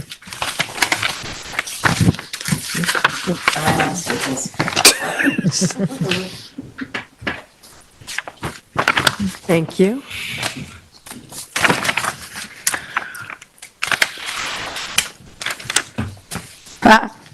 Need to borrow one. Can't read from it without it. So this is a letter from TF Engineering, David Rhodes, who was the civil engineer for the project. I'm just going to sort of summarize it. He addresses that he was hired to handle this project. He said the three main reasons that he proposed the septic perimeter retaining wall, that's what was brought up in the memo, was it's a confined site. It has high groundwater in harbor protection overlay, which has a more stringent code in East Hampton. He wanted to minimize imported fill and have erosion protection, wave action protection. The project site is long and narrow. It's impacted by surface waters and wetlands on the east and west. The proposed septic system will need to be centrally located on the property, outside the driveway and outside of the house. The proposed perimeter retaining wall will reduce the footprint of the septic system on the property. The elevation of the existing ground and the location of the septic system is 3 feet above mean high water. We anticipate the expected highest groundwater to be at elevation 2. Since the property is located in H-pod, the bottom of the drain field must be a minimum of 4 feet above that, which is 6 feet. The drain field will need to be placed within minimum cover, which puts the proposed grade elevation at 7'2". The Suffolk County Department of Health Services requires a minimum separation of 10 feet between a pressurized shallow drain field and the perimeter septic retaining wall. This creates a septic footprint of 75 feet long and 33 feet wide. If the wall is eliminated, the PSD will need to have an area that is level adjacent to the drain field for a minimum of 3 feet for slope. This would increase the septic footprint to 91 feet long and 91 by 44, and increase the required fill to meet code of 400 cubic yards of import, which we would avoid with the current design. The proposed septic perimeter wall will also provide protection from erosive nature of the property. The property is often exposed to erosive wave action during storm events. The outer shell of the wall will provide some resistance to erosion caused by storm, and that would remove the sand if there wasn't a retaining wall. And he concludes his letter saying, "It is our opinion that the proposed septic system is the best design possible to meet the standards of the health department, the town of East Hampton, and the protection of the septic system from storm events that are common in this area."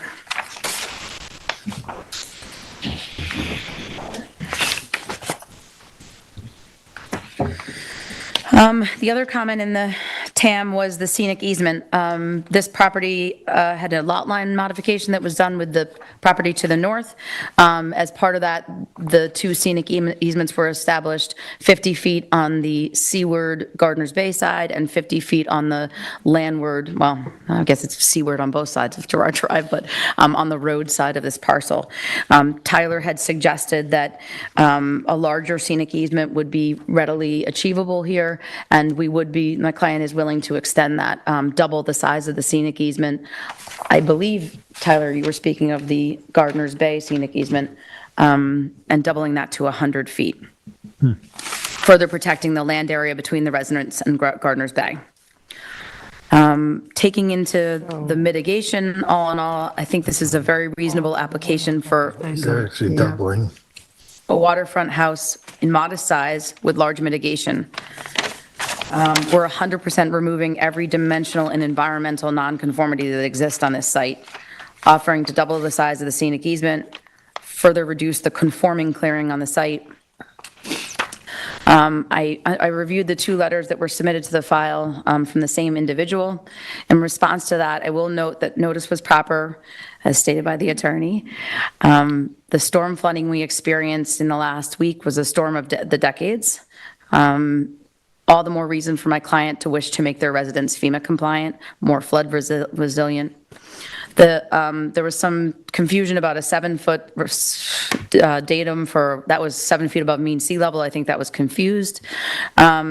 And I do believe that the neighbor may have failed to recognize that this new proposal removes the non-conforming setback to their property tenfold from a 2-foot setback that exists to 21 feet, and completely removes the pyramid violation on their shared property line.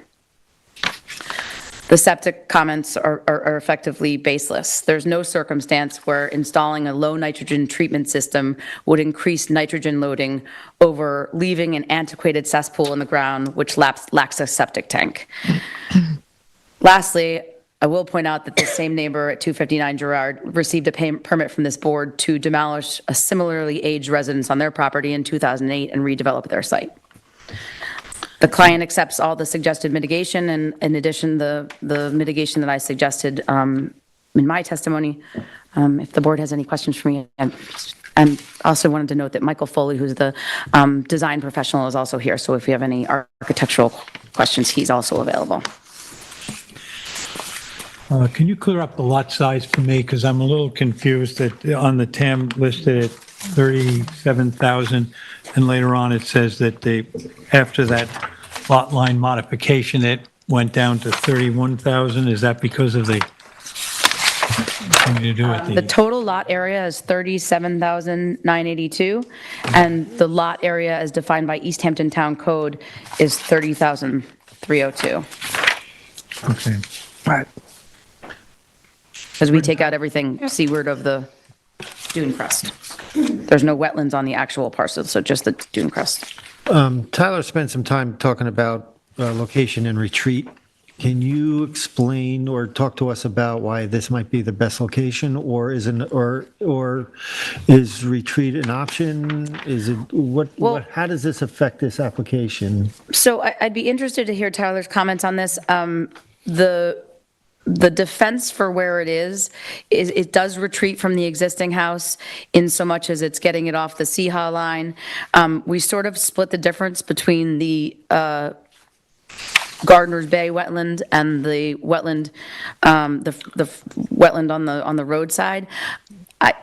We also, in order to get that coverage number down and to increase the clearing, we're using most of the disturbed area of the site already. So we could shift it, but I think what you'd see in that shift is getting closer to a probably more fragile wetland and an increase or decrease in the clearing. Increase in the clearing. One more time, on the clearing? Increase in the clearing? Decrease. A decrease. Decrease. The current site is a better outcome for clearing. Does the septic plan already have Suffolk County approval? It's still We okay. can't get approval without your board, so we have approval conditioned on the board issuing the NRSP. Anybody have any questions? No? Thank you. Tyler? Good evening, Tyler Borsak for the Planning Department. I swear I'm in, Roy. Oh, I'm sorry, Tyler. Do you swear affirm to tell the truth and nothing but the truth? So help you God. I do. Thank you. So this parcel is located on the east side of Gerard Drive, which fronts on Gardner's Bay in Springs. The property is currently before the ZBA, seeking approvals in order to demolish the existing structures on the property and construct a new 1,685 square foot two-story residence with 485 square feet of decking, 417 square foot of porches, reconfigure the driveway slightly, and a new sanitary system. The existing residence is located in approximately the same location as the proposed residence, but the decking on the residence is slightly seaward of the CHA line, whereas the proposed is all landward of the CHA line. Gerard Drive is a fragile peninsula of land separating Accabonac Harbor from Gardner's Bay and is an area of extreme environmental sensitivity. Accabonac Harbor, including Gerard Drive, is a New York State significant fish and coastal wildlife habitat, component of the Peconic Estuary Critical Environmental Area, and is within the Accabonac Scenic Area of statewide significance. It's a resource of crucial importance of the town and provides multiple environmental and recreational benefits. The entire peninsula is flood prone, with some areas vulnerable to wave inundation from Gardner's Bay and other areas vulnerable to flooding from ground saturation or elevated waters of Accabonac Harbor. Wetlands within jurisdiction of the property, aside from the tidal wetlands of Gardner's Bay, include wetlands to the south of the subject property and to the west across Gerard Drive, both of which were on Town of East Hampton owned lands. All of these wetlands provide important benefits to wildlife and are especially important to the attenuation of floodwaters during storm events. The proposed project represents a significant redevelopment of a moderately constrained property in a vulnerable area. The applicants are proposing to retreat only minimally and increase the size of the residence significantly. The gross floor area of the proposed structure is 1,685 square feet. The applicants are proposing a 1,305 square foot first floor with a 380 square foot second floor. The greatly reduced second floor is in part due to the need to meet pyramid regulations, coupled with the non-conforming lot width of 75 feet and the need to meet FEMA first floor elevation requirements. Lot coverage is proposed to increase greatly, although any redevelopment would likely see a similar increase in lot coverage.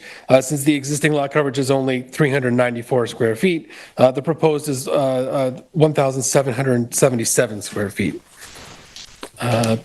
Finally, the clearing limits will be reduced once construction is complete from an existing 8,471 square feet to a proposed 7,868 square feet after revegetation. This revegetation is proposed to the west of the residence, partially over the proposed sanitary system. The project as a whole does appear to be in keeping with the neighborhood and other recent approvals nearby in Girard Drive, given the size of the footprint and gross floor area of the residence. And while the level of development may be reasonable for the property, the board should discuss if they feel that retreating further west on the property is more appropriate given the location. Girard Drive has been under significant flooding pressures during and after storm events, as well as erosion over time. Relocating even more landward would help to alleviate some of those concerns, but certainly any construction on the parcel will likely be subject to flooding issues. Over the past 20 years, this area of shoreline has lost approximately 40 feet of shoreline, with continued erosion and flood concerns during storm events. Relocating landward is one of the best methods of protection that are, when that's available. A redevelopment of the parcel should at least consider further retreat in order to better provide long-term protection. Proper natural resources planning encourages retreat where practical, and the property certainly has room for improvement on the existing and proposed setbacks, even if no variances are required. As the shoreline continues to erode, the proposed location could become more and more imperiled, and the risk of significant impacts from storms would rise. Relocation further west would provide better long-term consideration of shoreline erosion, should at least be considered. One concern to consider with relocation further west on the property is the amount of flooding that occurs, especially around the road right-of-way of Girard Drive. Several feet of water surrounding the road right-of-way is not uncommon in this area, and a relocation significantly further landward could have implications with flooding and dealing with that probability. Balancing coastal erosion and storm damage concerns with long-term flooding issues is an important aspect to consider when redeveloping the property and any parcel in this area. The board should note that the proposed sanitary system does require an approximately 3.5 to 4 foot retaining wall. The retaining wall and fill will allow for a separation of the distribution trenches to groundwater 4 feet. The sanitary system is proposed to be located approximately 180 feet from the wetlands to the southwest. The construction of the retaining wall and sanitary system is coupled with the reconfiguration of the driveway that is currently in that area. The proposed driveway will just be a single lane, similar to what currently exists, that ends at the edge of the retaining wall. Stormwater retention chambers are proposed under the residence between the piling foundations in order to reduce further disturbance on the property. The scenic easement was already discussed, so I don't need to go into any more than that. Other than that, I can answer any questions you might have.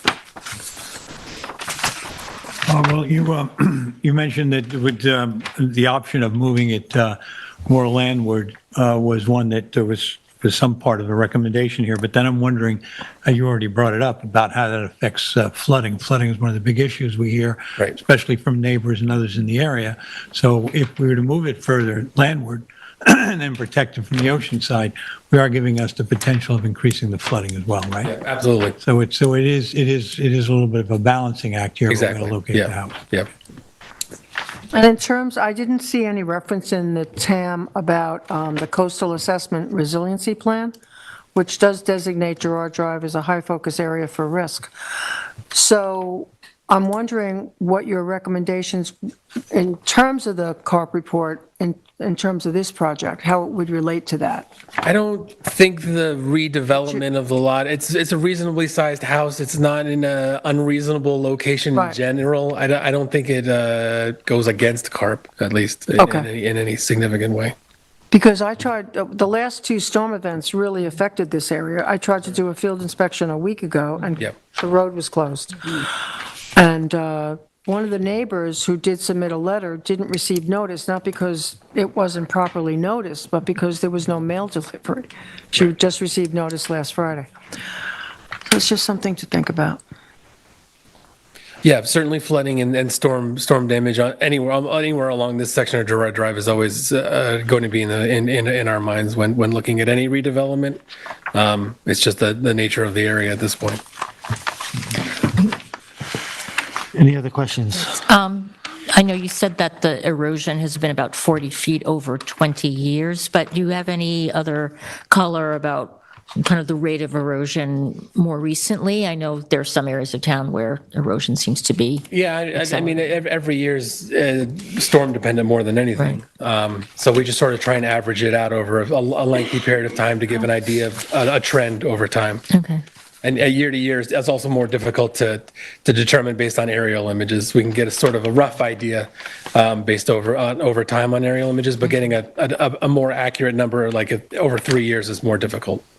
And then can I just ask on the driveway, I can't tell how wide it is, but do driveways need some sort of turnaround for emergency vehicles? There's a requirement in the town code. The town code does sort of discuss width of driveways, but I believe that's also for new driveways. I wouldn't consider this a new driveway. They're just sort of getting rid of the U onto the neighboring property, which is in common ownership in the On family. this property, though, when I did the field inspection, when you pull down this driveway and you get to where the house is, because they're co-owners on the next property, it sort of does wrap around. Yeah. So you can actually Getting go rid of that. around and come back out that way. So, kinda I'm sorry, so there they're is leaving, already a they're kind of leaving turnaround. that, This plan would get rid of that, I believe. That's what I was based on where the asking, yeah. sanitary system's proposed.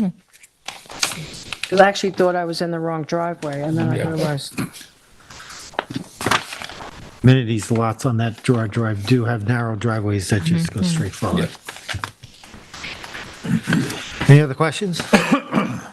No? I think I'm good. Anybody in the public who'd like to address this? Come on up. on the phone?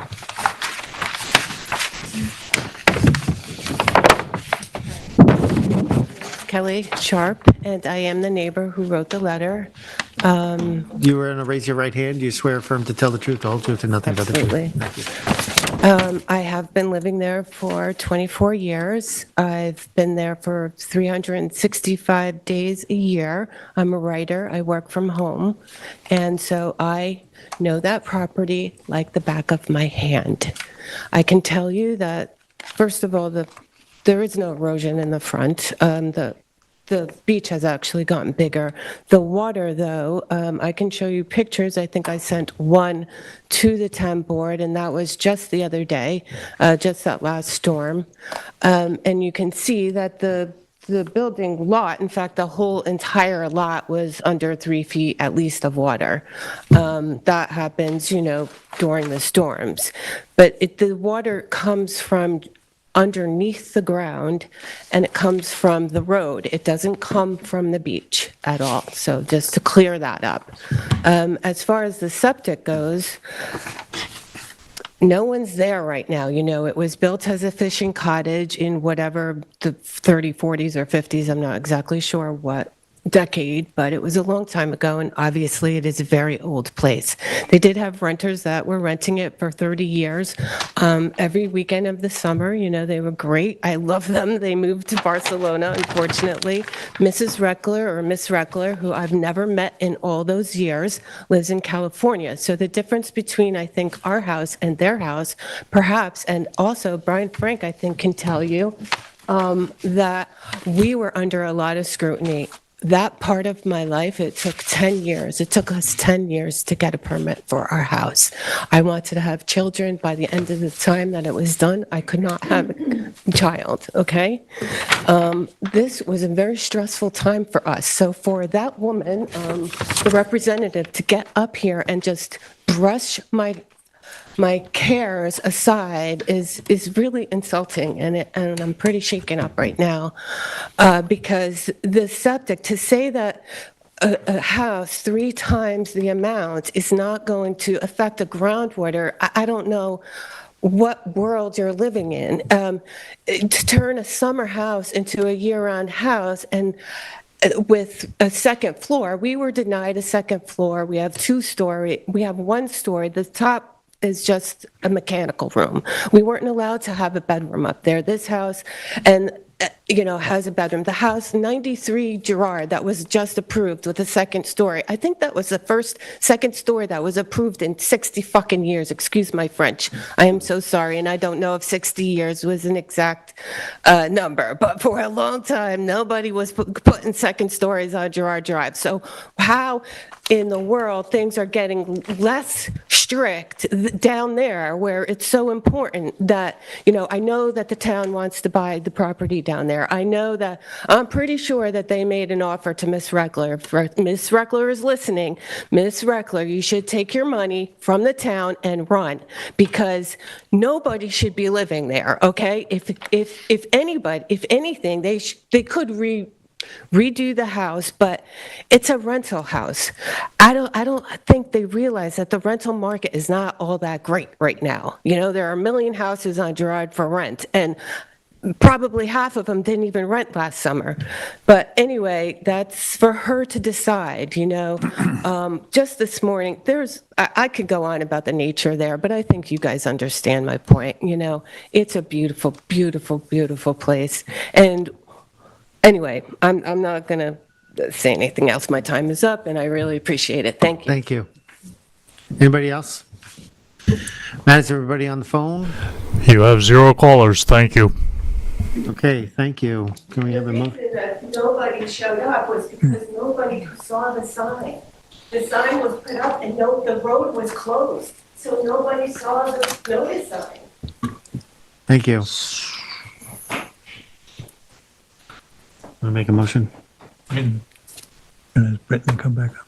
Oh, Britton? You don't have to.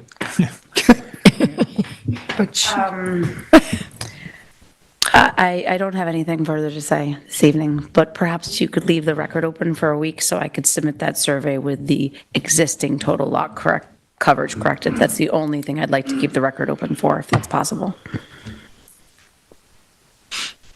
thank you. Thank you. Vice Chair. Okay. In the matter of the application of Leslie Reckler, I make a motion that we close the public hearing, but leave the record open for 1 week for the submission of a new survey. Second. I concur. I concur. I concur. Thank you. Raise the volume so we could hear you better. Which one, me or all of us? Really, I don't know how, we don't control There's a little push button. I moved mine closer. I don't know, Mike. move it closer. Is that better? Hello. All right, thank you. Next, we have 29 Sanger. At 29 Sanger Place in Montauk, Suffolk, tax map number 300-31-5-4. The size and location is 7,795.32 square foot at 29, I'm sorry, yep. We'll wait for it. I know. She's got to get her wheelie. Member Maring is recusing herself, and we have to, sorry, Jane.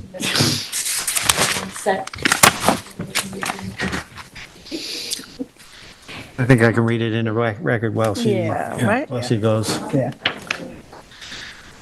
The size and location is 7,795.32 square feet at 29 Sanger Place, Oceanside at Montauk, Lot 282, map number 2730 in Montauk. The description is to demolish the existing residence and associated structures and to construct a 2,332 square foot, two-story residence with lower level grade garage, 180 square foot swimming pool, decking, balconies, driveway, and sanitary system within lot line setbacks and outside of the town's pyramid regulations.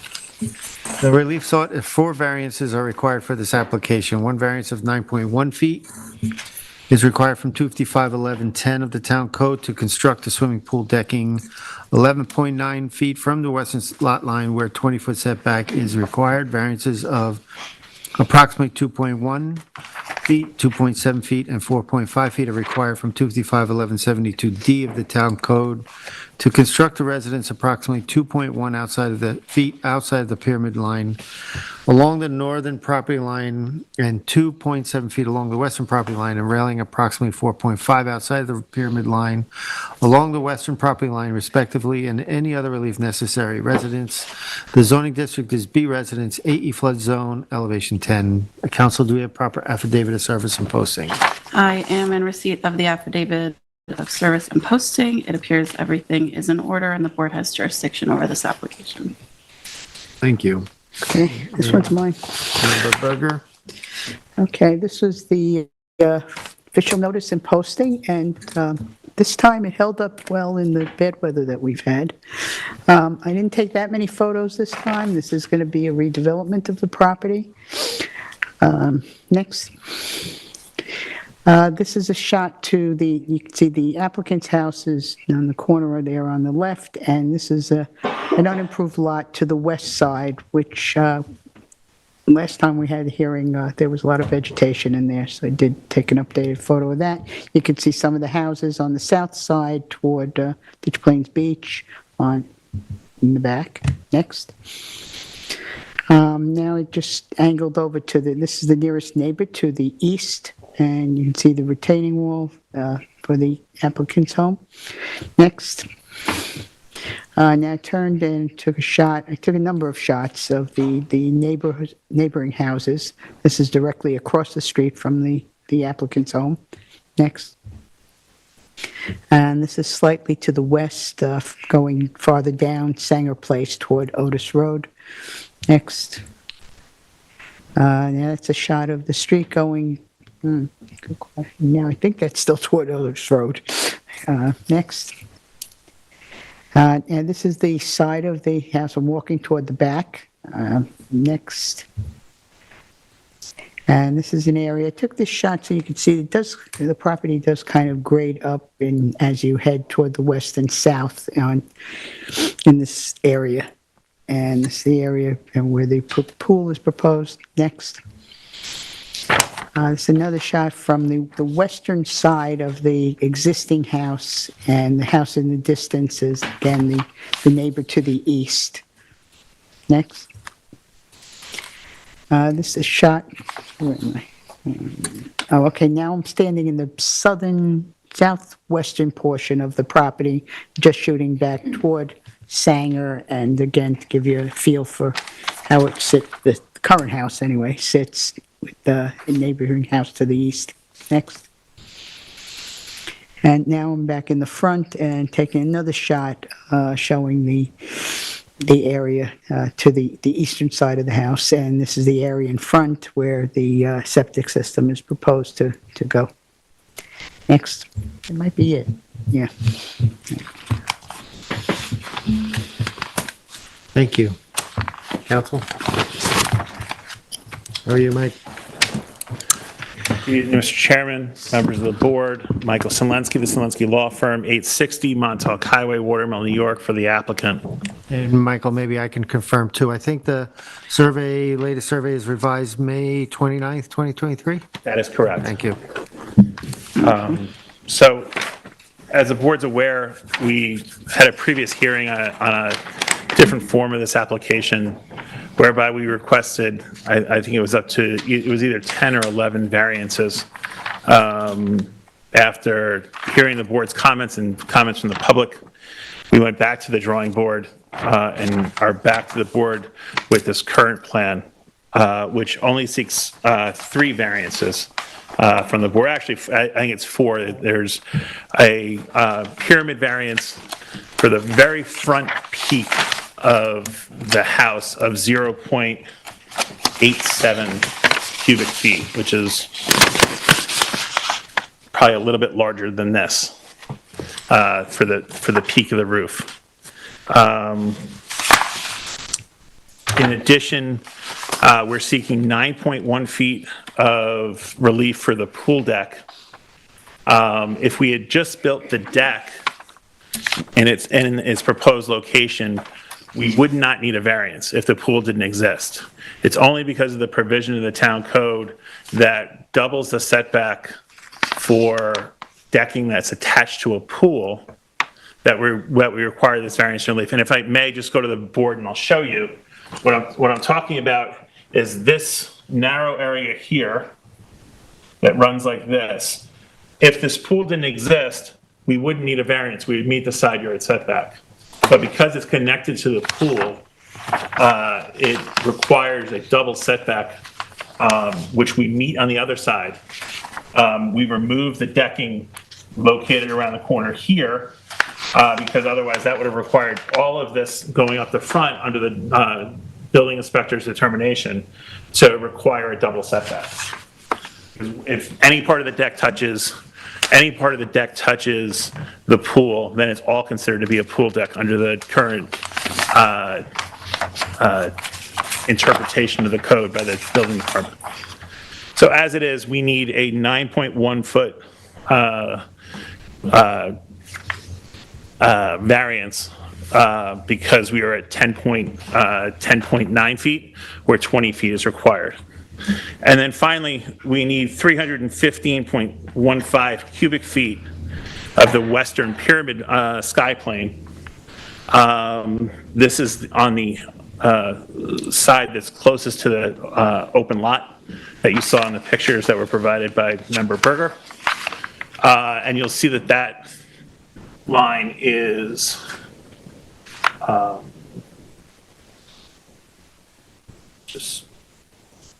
it goes up like this from this stairs. So the line of the pyramid, it's hard to see here. Goes up, it just goes underneath the rafters here, all the way to the peak in that area. It's basically that small little part of the dormer, that part of the railing, and this part of the eave going forward up. That, because it runs the entire depth of the house, equates to 315.15 cubic feet of relief we need to do that. That is what we've reduced our variances for. And let me tell you why we need those variances. So we are in a floodplain. We are in the AE zone, which requires us to elevate this house where our lowest numbers need to be, because we're in an AE 14 and 16 zone. So we need to be above that.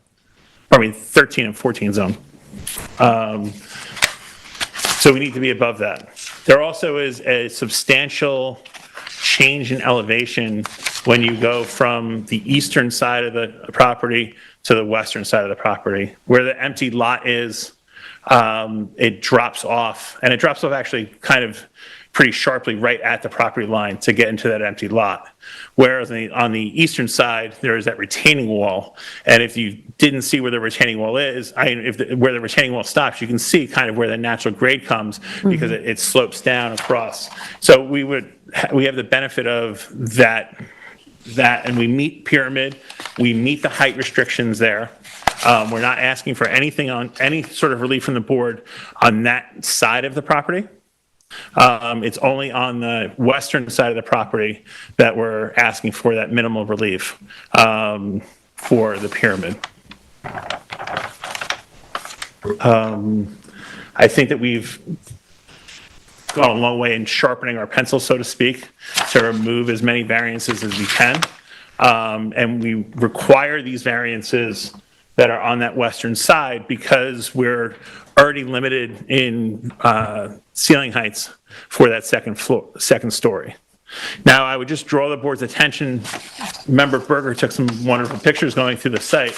If you go back through those pictures and take a look, you'll see that almost every house that surrounds this property is a two-story house. So we're not asking for a two-story house here. We're not asking for something that's out of ordinary or out of character with the neighborhood. We have a two-story house. We have 8-foot ceilings on the first floor, and we have minimal height ceilings for a good portion of the second floor, to the point where the dormer itself is only, I believe, about 7 feet in height. 7 feet 6, which is, as the board knows, the basic height for living space in a residential structure. So that's why we're there. If we were to drop the ridge line, the eave line of that anymore and get rid of the dormer, we would, lose even more space, usable space upstairs. And we're talking about a pretty minimal at 300 cubic feet of pyramid relief on that side. And we've been able to get rid of it on the other side because we shrunk the size of the house by over a foot in order to bring the other side into compliance with the pyramid. Are there questions from the Questions, board? anybody? Okay, well, with the pyramid, so you have this pyramid you're requesting on the western side. That's to accommodate the size of the structure and the house itself that you're doing. I mean, it seems like possibly you could raise the house to FEMA levels without incurring that pyramid by possibly moving the house in some more, like you did on the other side. We've already moved the house quite a bit. As far as that goes, the dormer is still going to stick in, even if we reduce the house further and make the house skinnier. The railing is still going to penetrate the sky plane there.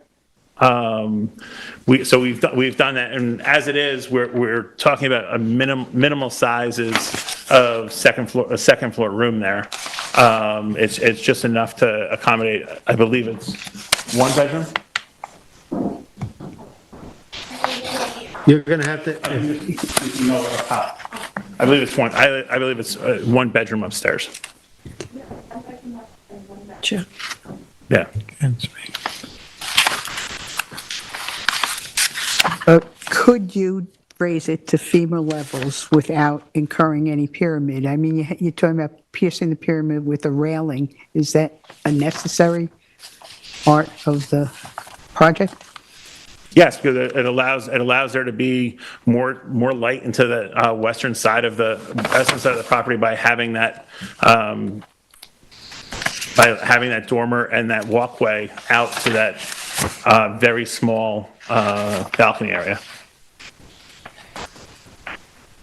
It's part of the design of the overall house, and we're not, again, it's the ceiling heights already are so compromised there that at the exact height of that dormer we're at 7'6" as it is, which is the minimal height for living space.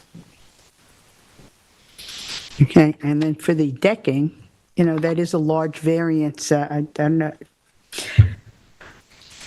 I mean, it is what it is. It is a pool deck, since it is attached to the pool. I don't know if there's a pool absolutely necessary on this We're not property. asking for the pool's going in. We're not asking for a variance for the pool. It's just a question of providing access to the pool where one wouldn't have to go through the interior of the house to reach the deck. It provides us with the ability to provide stairs from the yard up onto the outdoor pool deck and allow us room for a very modest seating area. So people can, dine outdoors at that deck.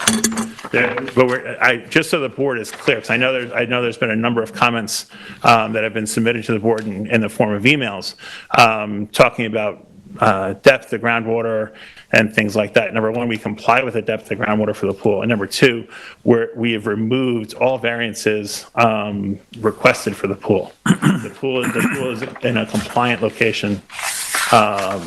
And does not need relief from this board. I mean, you understand what we're struggling with. We're struggling with precedent. We're struggling with, if we allow one, will we allow another?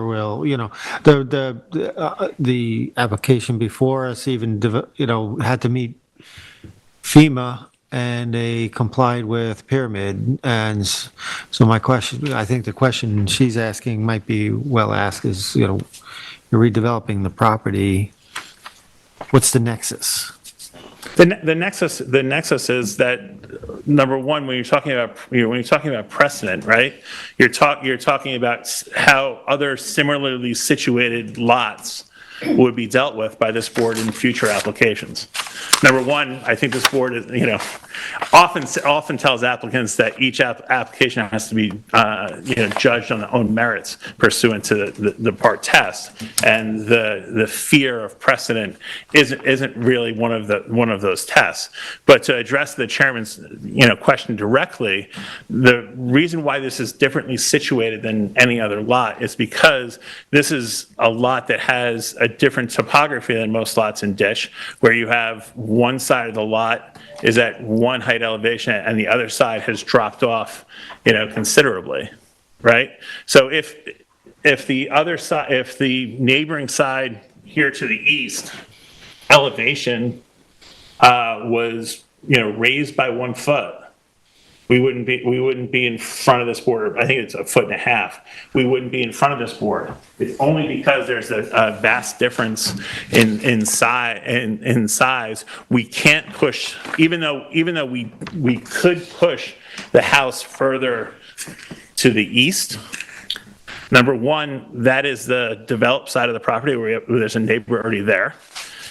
Because we could take advantage of 4/10 rule and knock down that setback to 9.6, but we'd be creating a pyramid violation on that side. So that's why the house is situated where it is, and we're only asking for what amounts to a modest amount of relief from the board. This board sits here and exists because of state law that says that the zoning code is not a cookie cutter where one size fits all. Applicants and property owners can come to this board and seek relief looking at how we meet the 5-part test. And here we're definitely within keeping with the neighborhood with a 2-story house. Councilwoman Berger's pictures. Councilman. Maybe one day. I got promoted. Many have sat in that Not seat to that and job, no thanks. have ascended to greature. Member Berger's photos tell a really telling tale when you look at how many two-story houses are located on those lots that are surrounded. So we're not outside the norm asking for a 2-story house. All those other properties are 2-story houses that I'm sure if you went out and measured, all would require some sort of pyramid relief if they were measured today. And especially if they're going to be redeveloped, where they're going to have to be raised to FEMA standards. The chairman's point is well taken as it relates to precedent. However, the application, when you're talking with this lot, how it's situated, how the change in elevation goes from east to west across the lot, and how the flood zones require the lifting of the house, that we get caught in a squeeze. And in getting caught in that squeeze, we've done, I think, a fairly large amount to reduce the variances to these very minimal few. Well, you've reduced the, I'm sorry, go ahead. No, go ahead. You've reduced the number of variances, but there is the question on that size lot whether a 2,332 square foot house is appropriate.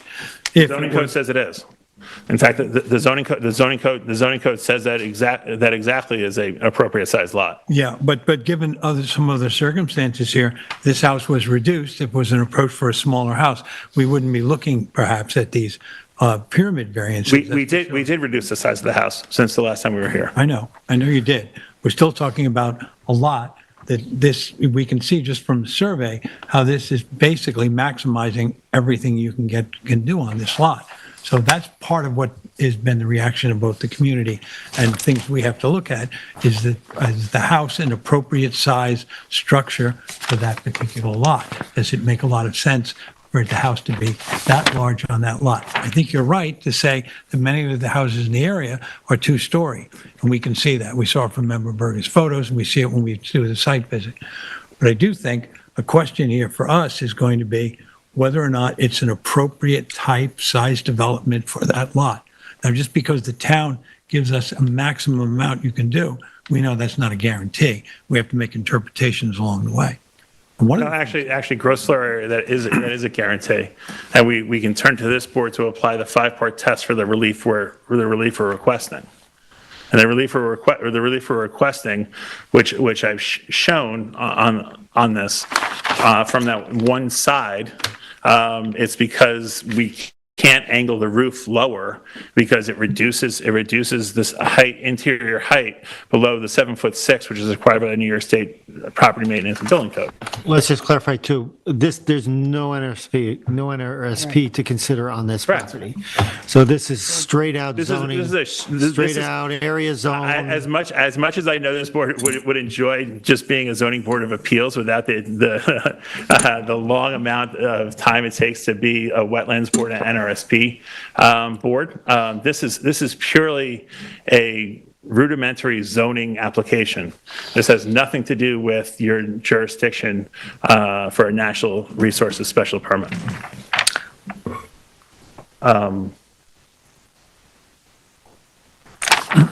So if I could just... Yeah, no, what's still bothersome to me is the pyramid penetration for the deck and by the balcony. That doesn't affect your ceiling height indoors. Because if we have that, the building code requires us to have a balcony. It requires us to have that railing. If you have a balcony, but if you don't have a balcony, you don't need a railing.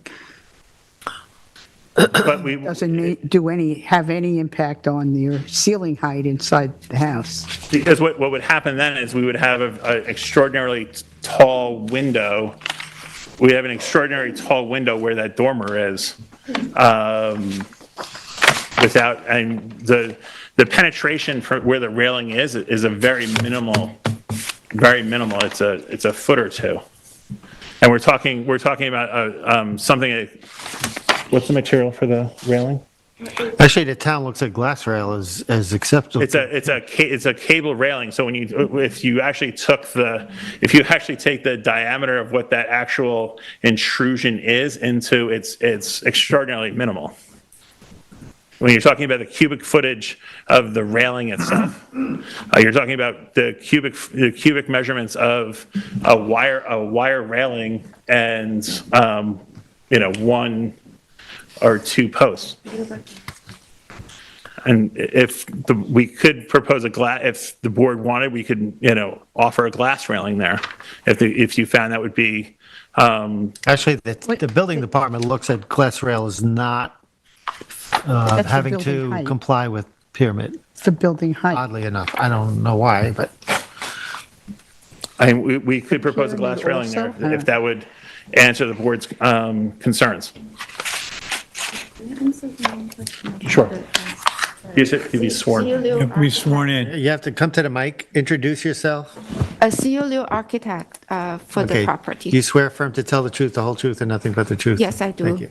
So that little dormer, even if I don't do door window, I still need to go up a little bit because I have 7'6" and I need to put a header and then I have window below. That's it's like a minimum 7'6". That's why the dormer goes out a little bit and I try to keep the rest of the space still low. So would you mind to bring out the sections? The section. The sections, I'm sorry. The last page. Yeah. Yeah. So you can see the roof line is actually quite low here. It's like six something. And then when the dormer, you go up a little bit in order to be able to stick in either a window or door because I need a header over it.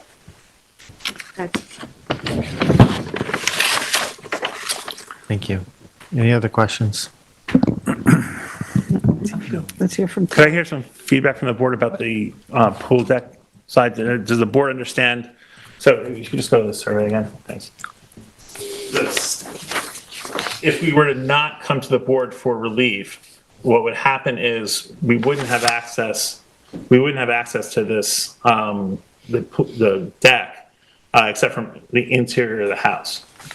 So in order to access this, we'd have to go around the house to the door, go in, and then go through the house to go out onto the deck. This provides access to the decking from the side, and we're talking, a minimal amount to this where it comes out from the house. That's about 14.5 feet where the house is, and then it reduces down to 10.1 at the farthest corner.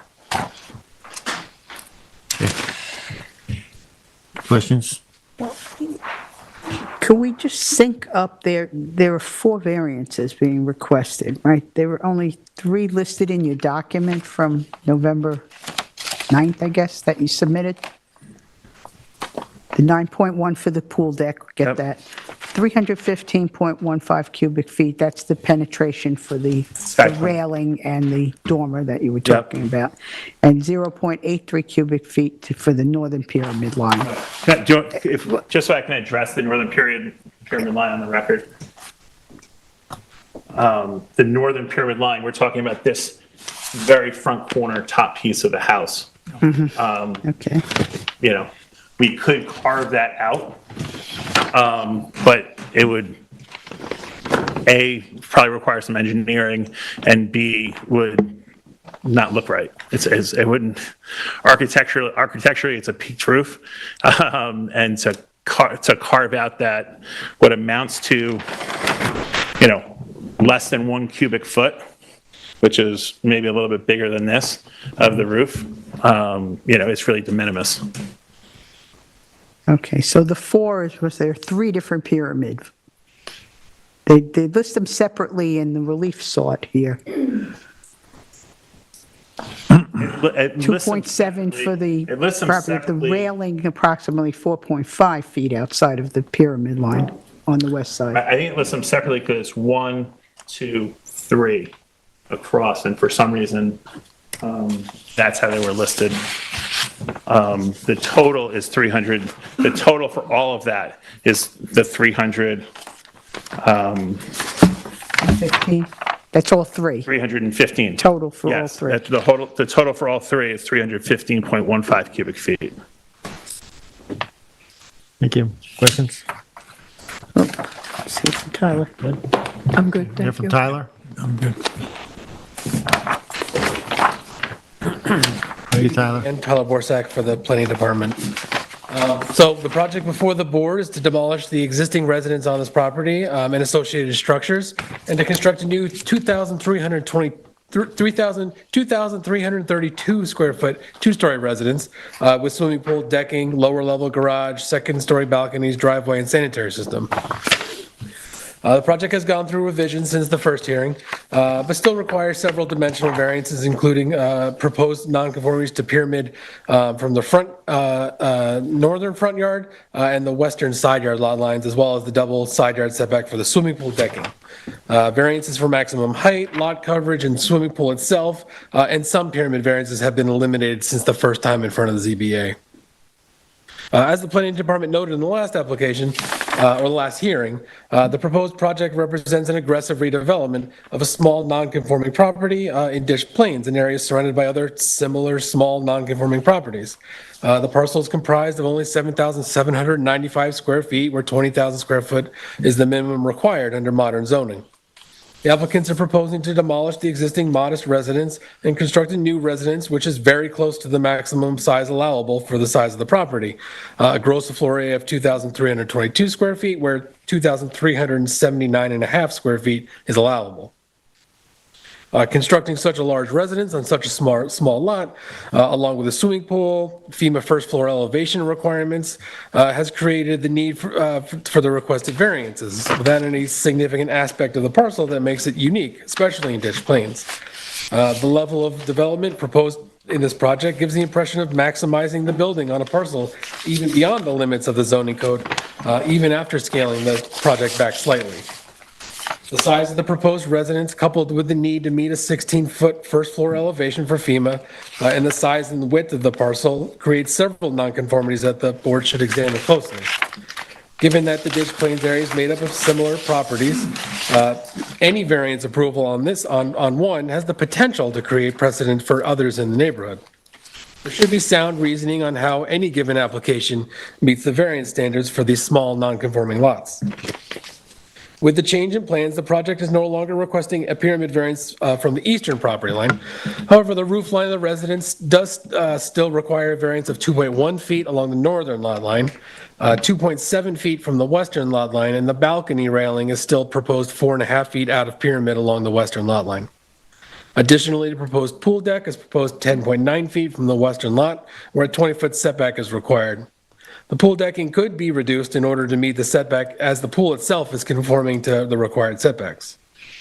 Overall, the applicant should address how the proposed project is not a change in the character of the neighborhood, especially considering how many similar parcels are located in this neighborhood. Nearly the maximum allowable GFA, lot coverage, and total lot coverage, along with variance requests for pyramid, gives the impression of maximizing the size of the improvements on a small parcel, which may not be appropriate. The board should be comfortable with this level of development on all parcels and ditch plains if this application is approved, as it would set a precedent for other similar properties. The use of a residence could easily be achieved without the need for any dimensional variances on this parcel, as has been done on many of the similar surrounding properties. The applicant needs to address the number and the magnitude of the requested variances and how they meet the variance standards. Sound reasoning needs to be established as to why the applicant is unable to construct a residence in a conforming location on this property. As was noted, a glass railing wouldn't need to meet pyramid. Or alternatively, they could move the railing in slightly to even match what that dormer variance was in order to reduce the variance requested. And to note the change in topography on the property to the west of this one, which is undeveloped, would be even more constrained by pyramid because it has that lower elevation across the whole length of it. The fact that there's topography on this property actually benefits the applicant because they have a higher measurement from pyramid along the east side compared to the west side. The property to the west really has probably the same elevation across the whole lot. So that property would be even more constrained. I don't know if that really sets this property apart in any way to call it a unique circumstance. Other than that, I can answer any questions you might have. Any questions for Tyler? I'm good, thank you. No, I'm good. I think I'm good. Tyler? Thank you, Tyler. Thank you. Do anybody in the public would like to address this application? State your name and address. Hi, I'm Connie Cortese. I'm making these comments tonight on behalf Your of... address? Oh, on my address, 45 to Forest Road. Okay, do you swear affirm to tell the truth, the whole truth, and nothing I but the do. truth? Thank you. Okay. So I'm making these comments on behalf of Ditch Plains Association. So today, the town board work session discussed CARP specifically for Ditch Plains. Jeremy Samuelson, the planning director, spoke last week about responsible planning and building in the wake of climate change and the need to follow intelligent building practices. We oppose the relief sought for 29 Sanger Place, Montauk, for the requested variance. According to the East Hampton Town Code, variances shall only be issued upon receiving written justification of A, showing of good and sufficient cause. The homeowner has not shown good or sufficient cause. B, a determination that failure to grant the variance would result in exceptional hardship to the applicant. No hardship has been determined by the homeowner. In fact, there are very few pools in Ditch Plains because of the high water table. We believe that any pools that have been built in Ditch Plains have been on double lots where the existing compliant side yard setbacks were implemented. And C, a determination that the granting of a variance will not result in increased flood heights, additional threats to public safety, extraordinary public expense, create nuisance, cause fraud or on victimization of the public or conflict with the existing local laws of ordinances. The granting of the variance will create nuisances to the neighbors. The lots are small and side yard setbacks for pools are 20 feet from the property line to protect the neighbors from the noise, not only from people, but from the pool equipment. We are certain that a height variation should not be issued at this location, which would cause this structure to loom over its neighbors and obstruct their views. The benefit of the application does not justify the detriment to the community, especially since they are at full coverage ratio, but they are not exceeding it. These variances would allow them to alter their relationship to their neighbors, and this is not fair or in compliance with the no detriment to the community intent of the ZBA requirements. Any hard structure you put into the Ditch Plains community displaces water for example, the pool. The ZBA needs to be mindful in flood-prone areas to not allow overbuilding and only consider severe hardship cases. In closing, we believe that the homeowner has created self-inflicted hardship and should go back to their architect and reduce the house size and eliminate the pool. Pools and home heights are not hardship cases. Allowing any variances the applicant has requested is setting a very bad precedent in an area that is densely populated and flood-prone. Thank you. Thank you. Anybody else would like to address? Come on up. Hi, Lou Cortese. I live at 45 DeForest Road, which is directly behind the applicant's house. Do you swear affirm to tell the truth, the whole truth, and nothing but the truth? I do. Thank you. As one who will be personally affected by the proposed development at 29 Sanger, I want to point out that building a swimming pool on such a small lot, which is surrounded by equally small lots that border each other this closely, has the effect of creating a disturbing noise and intrusion condition for the surrounding neighbors. These lots are postage stamp lots, and having pool activity by a neighbor only yards away from my outdoor deck will severely impede my peace and quiet. Granting a setback variance for the pool deck does not qualify as necessary relief for the applicant. Indeed, it would cause multiple neighbors to suffer a deprivation of their tranquility. The same logic pertains to the other variances sought, as granting them would degrade their vistas and drastically change the quaint character of the neighborhood. I won't go into details regarding the variances, as many other members of our community have already done so with submissions to the public record. And so I'm certain you're well aware of the associated data. I do want to talk about another more macro reason why you should deny this application, which is on a broader scale even more important. It's the sustainability of the entire Ditch Plains area. As most everyone knows, it has in recent years experienced increased popularity. Ditch Plains was developed into a high-density residential subdivision prior to the adoption of zoning laws in 1957, and before the natural resources special permit standards and setbacks that were established in 1984. In the course of the Ditch Plains development, many of the freshwater wetlands within the area were cleared of vegetation, filled, ditched, culverted, or fragmented as part of the construction of the roads and new homes. In short, according to today's code regulations, it's a non-conforming residential subdivision by undersized lots, destruction of wetlands, groundwater separation, overclearance, and land manipulation. Under what metric of logic would it make any sense to allow any additional expansion of existing homes and properties? It's axiomatic that Ditch Plains, with its popularity soaring, can no longer withstand the current massive onslaught of expansion and more people. It behooves all of us to arrest the intensification and implement remedial action to prevent further damage to this beloved ecoregion. The application in front of you, with its request for multiple variances, is representative of the onslaught facing us. These seemingly innocuous variance requests, GFA expansions, added bedrooms, expanded lot coverages, and increased hardscapes, when considered as one application at a time, may seem minor and not so impactful. They are not. Rather, they are death by 1,000 cuts.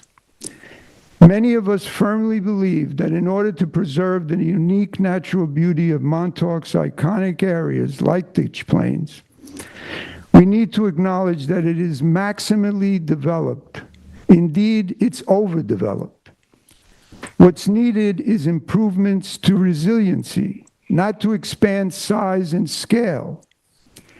Under those criteria, it becomes obvious that the current application of 29 Sanger Place overreaches beyond need. Its gross floor area, lot coverage, lot clearance, setbacks, and height, all of which contribute excessively to the further degradation of the ditch Can I ask you to plains. wrap this up? I'm wrapping it up. Thank you. Of the ditch plains ecosystem and character. We ask the board to deny this application in full. You have a fiduciary responsibility to our community to prevent the exacerbation of an already overflowing development density that threatens our environment. Don't allow this 1,000th cut. Even worse, don't make this the first cut of 1,000 more cuts. Thank you. Thank you. Next.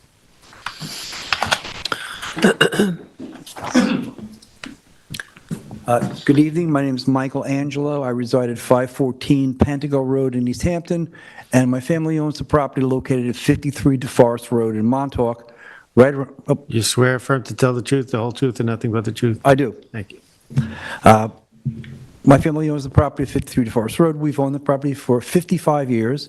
Over the course of that time, we've seen Montauk become much more intensely developed, and we've reached a point, I want to second Mr. Cortez's comments, we've reached a point where we have to rein things in. And the fact that there may be a lot of two-story houses in that neighborhood does not automatically mean that the applicant is entitled to get that kind of relief. He bought the property under its existence, which is perfectly conforming and suitable for living, and now he wants to change it. It's not needed, all right? The only benefit goes to the applicant. There's no benefit to the community. And when you take into account the two monstrosities that are built on the corner of DeForest Road and Otis, Montauk is just getting inundated now with more and more gigantic mansions. And while this is not a gigantic mansion, we have to start somewhere to manage the growth of ditch plains. It hasn't been done in the last 55 years. Now it's time the board has to look at its role and say, well, while individually these variances are not great in their effect, the overall effect of the project is they're just trying to stuff as much structure as they can into a very small lot, and the variances should be denied. Thank you. Thank you. And Matt, anybody else in this here? Matt, anybody on the phone? Yes, you do have a couple of callers. Okay, want to let one in? Okay, we're going to start with last four digits, 7893. You are live. Hello, caller? Hello. You there? Yes, I'm here. This is Christine Gowan. I'm at 24 Sanger. And Okay, thank you. I won't take up too much of your time. Do you swear affirm to tell the truth, the whole Hello? truth, and nothing but the truth? I do. Yes. Thank you. Thank you. Okay. Go ahead. Just want to say there were, I think, 10 months since the last hearing on this. I'm sorry I couldn't be there in person tonight. I'm sick. But the two biggest issues I had last year were the square footage of the house on such a small lot and the fact that there was a pool. And neither one of those has changed. The square footage went down slightly, but still it's a large house for such a small plot of land. And yes, there are two-story houses around the neighborhood, but that is a smaller plot of land than many of the other houses. Also, if we're using the idea that, well, there are two-story houses everywhere, why can't this be a two-story house? The same would apply. There's no pools around. There's hardly any pools, so we don't need a pool at this house. 9.1 foot variance, that's cutting it in half, the decking variance. So that's more than just a slight change. That's cutting it in half, what's required of the code. So those are my two biggest issues, along with everything that my neighbors said with the overdevelopment of ditch and the two monstrosities on DeForest that somehow slipped through without any of us knowing. So I don't know what the other changes were. It went from like 10 variances down to 4, but to me, all the other ones were super minor, and they still left in the giant size house and the decking around the pool. Thank you. Thank you. Matt, next caller. Okay, unmuting last four digits of 7381. You are live. Hello, caller? Yeah, hi, this is Stephen Angeli. Can you hear me? Your address? Okay, I'm at 25 Sanger Place. My name is Stephen Angeli, and Excuse me, swear do you... to tell the whole truth and nothing but the truth. Thank you. Go ahead. So I would like to start by voicing my opposition to the variances that are sought here. If you look at the topography of Sanger Place, it's relatively flat block. We own the property. My wife Liz and I own the property to the east. That's the retaining wall that you see in the pictures that were shown earlier. In the opening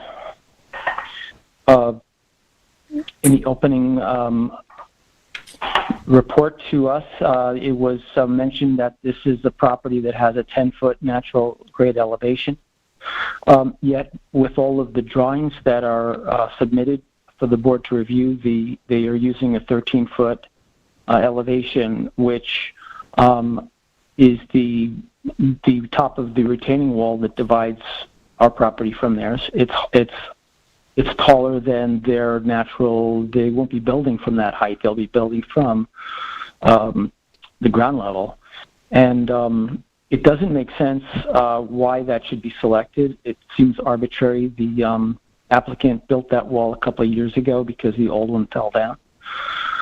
So we object to the way the pyramid is being drawn. If you look at the town code 255-11-72, it states that the vertical distance from such point to the natural ground elevation will be used. So that would be how you're going to determine the height. That's number one. The other thing which I object to, or we object to, is, of course, the swimming pool is on a property this small. We have the shallow groundwater problem, but even without that, we have a nuisance in terms of noise. When you have a neighbor with pools, which we have to our south, we endure loud music played from outdoor speakers, and we have a constant party atmosphere all summer long. And to have another pool like that, it's an intrusion, and I think Mr. Cortese summed it up that this is not the best for us. So I do think that if the applicant is able to be approved for these variances and be sought the release that they're looking for, it's going to be to the immediate detriment of ourselves, but also I think the surrounding block neighbors and Ditch Plains itself. The applicants knew what they were getting when they bought this lot. It's a small lot. They are looking to maximize it. I mean, I get it, but it shouldn't be at our detriment. And so my wife Liz and I are requesting that the ZBA deny this application in its entirety and require the applicant to redraw the pyramid using the elevation at which the structure will actually be built and not an elevation conveniently drawn, and then to present a subsequent plan. Sir, I'm going to ask you to wrap this up. Can we wrap this up? I'm all done. Okay. Thank you. I thank you for your time. All right. Matt, anybody else? Yes, one more caller. Thank you. And I'm going to unmute last four digits, 2465. You are live. Caller? Hang on, Mr. Chairman. Hi. Can you turn off? Caller, this is LTV. Can you please mute your device that you were listening to this meeting on? Yep. I'm sorry, this is LTV. Can you please mute your device that you were listening to this meeting on? Thank you. Thank you. Go ahead, caller.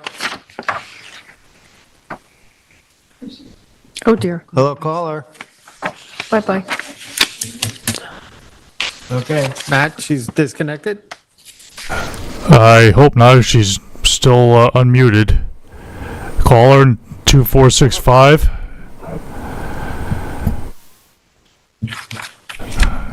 Going once, going twice? Yes. Oh, there you are. Yes, I'm here. Okay, can you announce So yourself, my please? name is Kim. My name is Kim Green. I live at 32 Sanger Place. Do you swear affirm to tell the truth, the whole truth, and nothing but the truth? I do. Go ahead. I live directly across the street from 29 Sanger, and I am at the same level, ground level, that they are. And as the previous caller described with the wall, when they extend their pyramid, they will block my view. And the home that is existing there is smaller, it's tasteful. I've seen plenty of other homes built in tasteful ways. And I feel like they're trying to maximize what they can, and that's not the lot for that. And I strongly disagree, and I really hope the board denies all variances, because I think something really tasteful could be put there. Thank you. Thank you. Matt, anybody else? You have 0 additional callers. Thank you. Okay. Council? Oh, you see one more?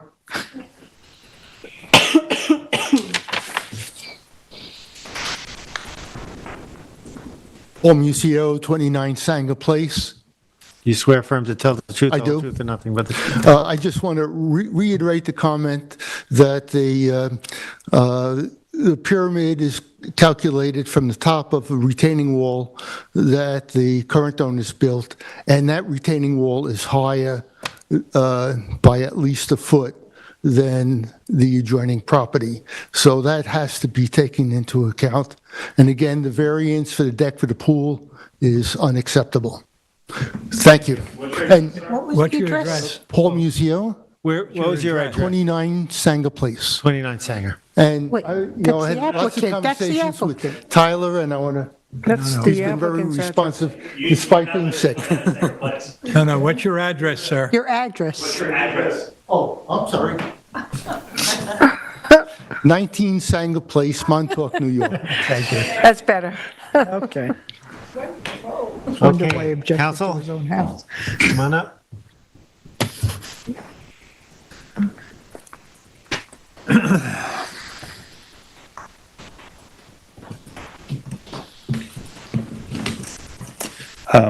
I know this board doesn't need the edification, but I'll just bring it forward. We're not asking for pool relief.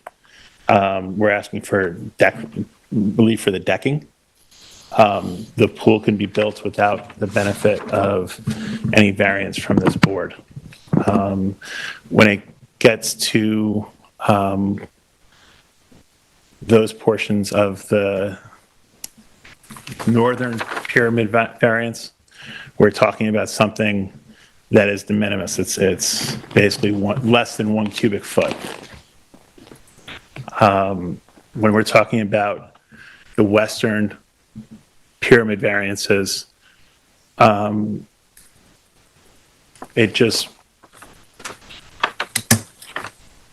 become mindful of the fact that the neighbors to the east who called in and complained, we don't have any variances on that side of the property that would affect them. Okay? The pool is allowable in its current location.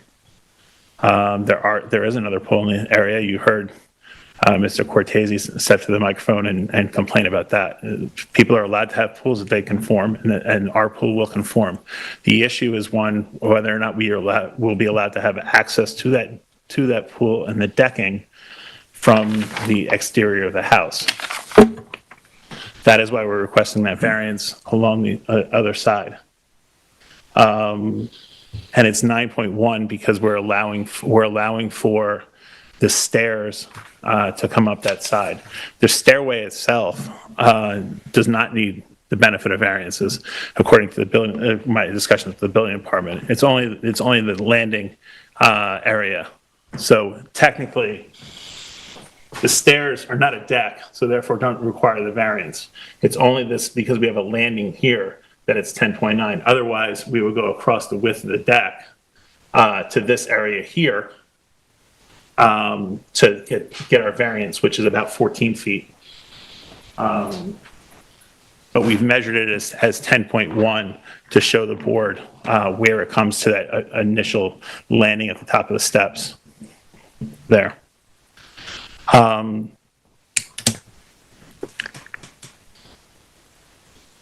The other issues that have been raised as to groundwater and all those things don't really apply here. We're putting an IA system in.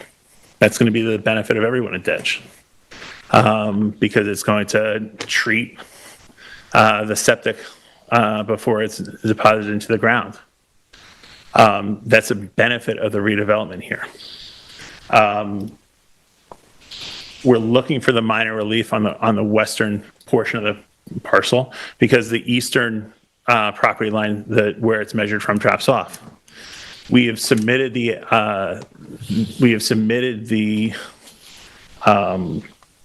survey by Walsh, which sets forth the elevations. He's a licensed surveyor in the state of New York.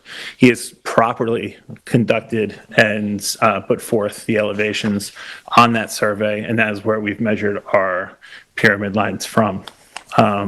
And anything to the contrary is not coming from a licensed surveyor. It's coming from pure conjecture as to retaining walls and things like that. The natural grade elevation was done by Mr. Walsh pursuant to the survey, and that survey being last revised on May 29th of 2023. With that being said, I would ask that the board close the public comment tonight, allowing 30 days for written submission, because I would like to submit a legal brief on a couple issues. Number one, I would note my objection to the way that witnesses who appeared by a telephone were sworn in. I don't believe that the chair or the board has the ability to swear in a witness over the telephone when it's not done pursuant to Zoom and video. So I note my objection to the record for that purpose. So I'd request that that 30-day period be left open for written submission. Okay. Thank you. Okay. And for the application of 29 Sanger Place, 29 Sanger LLC, at 29 Sanger Place in Montauk, tax map 300-031-05-4. Make a motion to close the public hearing, leave the written record open for submissions from the agent for 30 days. That would bring us to February 27th, I think, like the last one. Like the, right, I don't have a calendar in front of me. Yeah, that's what we decided on that February first. 27th? If you guys prefer 2 weeks, I can do it within 2 weeks if that's easier for the board. 2 weeks is fine. We still need a calendar. Do we switch to 2 weeks? 2 weeks is You can fine. have 30 days if you want. It doesn't really, it's gonna take me 2 weeks, but whatever the board would prefer. We just need a date. What? 2 weeks is February 6th? Is that good for you? Is that okay? Okay. Okay, so I February 6th. modify that motion to leave the written 2 record weeks. open for 2 weeks until February 6th for submissions from the agent. Second. I concur. I concur. Thank you. Thank you, everyone. I texted Jane.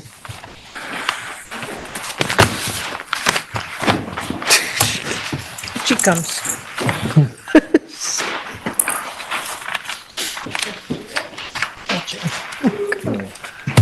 Oh, Not fun. no. I can't believe she went to Ocean Lane I was almost on that little wheelie. Yeah, I was in crutches for almost an entire. She's a trooper.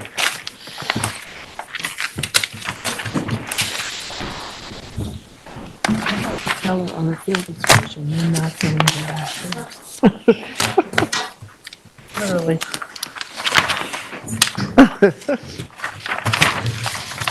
You okay, Jane? You need a hand? You got this, girl? She's a trooper. All right. Go into our work session for the evening. We're going to jump to other decisions. And we have Miller at 57 Seaside Avenue in Montauk, Suffolk, tax map number 300-32-4-25, and it's a request for the record to stay open until February 6, 2024. I'm fine with this. Yeah, I'm fine with it. It was, the reason was because of, like, the information about the bridge, is that the, Oh, is there a reason given for it? the integrity of the bridge? What? Oh, Construction okay. protocol, Right. okay. Because we question the integrity of the bridge. Okay. I'm in favor of this. We have a I am motion. too. So the application for Miller at 57 Seaside Avenue, Montauk, tax map 300-32-4-25.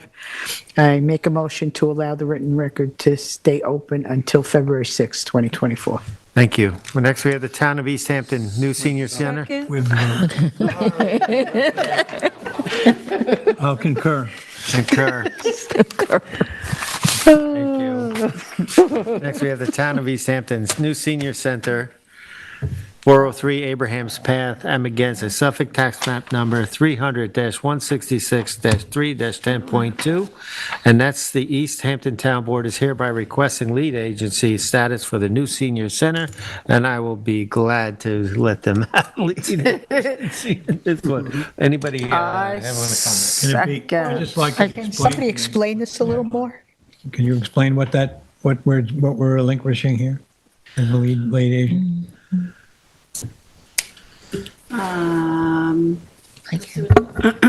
I don't have the letter in front of me, unfortunately, but as part of the town, as far as I understand it, as part of the town and the town board's consideration of this project, the town board has gone through the steps of doing a Monroe test, and that is to weigh factors in determining whether, as a municipality and a town-owned project, whether they need to go through all of the otherwise required zoning procedures and potential zoning board or planning board applications, processes that would be required for an applicant other than the town. And as part of that and their SECRA discussions, the town board is declaring that they will be the lead agency to go through the SECRA process. So all of the other boards of review at the town level, so the zoning board, the planning board, and the architectural review board received this letter from the town board, basically asking that it's okay with the other boards that could potentially take that SECRA process over, that the town board conduct that. That's really the most I can give you without misstating the facts, because they did a discussion on it today, but I was preparing for this meeting, so I didn't watch the town board meeting. You did very well. And then Roy, what do you, when you, Tyler, do you have anything to add? So I think, well, I know they had a hearing last week or a week before about the Monroe test and exempting themselves from zoning and planning, right? Correct. My thought is that even if it were to go the proper pathway protocol, we wouldn't be the lead agency anyway. We would be the planning board that would most likely be lead agency. So with that, I mean, I certainly don't think the zoning board should be lead agency on this and what happened, but. Okay, but do we still Any get other privy? comments on that, Do we guys? still get privy to the EAF I and actually and agree anything, with- or we have nothing to say going forward? by giving them lead Yeah. agency. Yeah, they've had a, I don't know if they ruled on it, but they did have a hearing on. They haven't ruled on it. But it is what it is. The letter that we received, the planning board got the same letter, it gives us 30 days to respond. So I'm still not clear. We can table this till the next meeting or something like that. I guess they haven't, so the board has not yet made a definitive decision, as I understand it, watching on whether they're going to exempt themselves from zoning. Again, that may be different than this lead agency status, but I would just love to know how those two dovetail a little more, because we do have some time to respond, but that's the only thing I would. Okay, yeah, what I think, that's fine, we do have time. I do not think it's the same question. Right. That the lead agency, and I mean, Tyler could probably speak to it. Yeah, they can be lead agent. Correct. Regardless of the Monroe part of things. Exactly. And I think they probably generally on projects like this would be lead agency. They sort of take over the reins for the entire process for something like this most of the time. And then the reason I was also suggesting Tyler speak to it, as if you've been on the board, you know that if there is a secret determination where the zoning board decides to make a positive declaration and the zoning board takes lead agency, I mean, you could, recall in those scenarios. In this case, obviously, that's what the town board is electing to do, and the board could still avail themselves of that discussion, but the board wouldn't be weighing in as a party that's making any determination at that point. To answer your question, They Terry, still if that could makes sense. solicit comments from the board. I don't know about what the plans are for that, but even with the Monroe test, they can still, sort of poll the boards for comments and things like that, and review the plans and things like that. I'm willing to give them lead agency at this point. But I also respect how my other board members feel. So what do you think, Chairman Deline? I certainly would not expect the zoning board to be lead agency on this. I think, Right.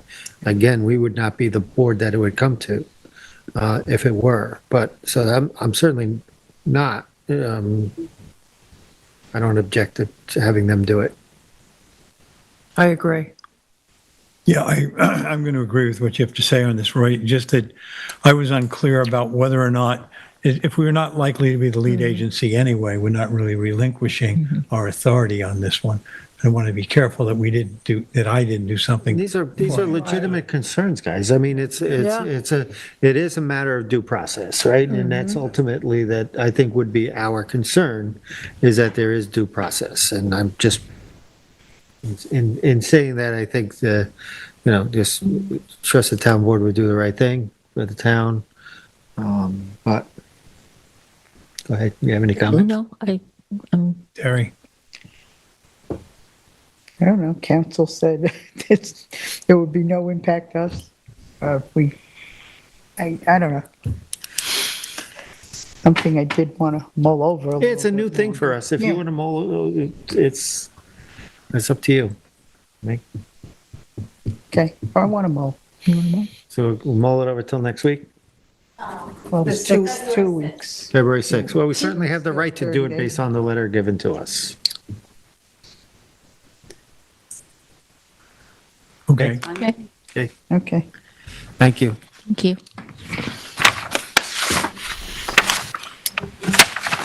No extensions of time. We have draft minutes of January 16th, 2024. Yes, they looked fine to me, so I'd like to make a motion to approve the draft minutes from January 16th, 2024 for the East Hampton Town Zoning Board of Appeals. Motion to approve. Did I say that? Yes. I'll second it. I concur. Concur. Thank you. All right, we move on to resolutions, and we have David Larkin at 14 Ingalls Road in Springs, Suffolk Tax Map number 377-1-13.4. And that's Denise. Okay. The board, I believe this was a unanimous approval. to demolish the existing swimming pool, patio, and approximately 65 square feet of the residence, and to construct a 230 square feet of first and second story additions, a 182 square foot second story deck, 600 square feet swimming pool, pool equipment, pool patio, fencing, outdoor shower, and an upgraded sanitary system within jurisdiction and setbacks of tidal wetlands. A natural resource special permit and variances were granted. The one condition of approval that we did impose, including all of the others recommended by planning, was that there be additional vegetation along the edge of clearing, in addition to that 30-foot conservation easement that is already established. So I make a motion to approve the determination as written. I'll second. I concur. I concur.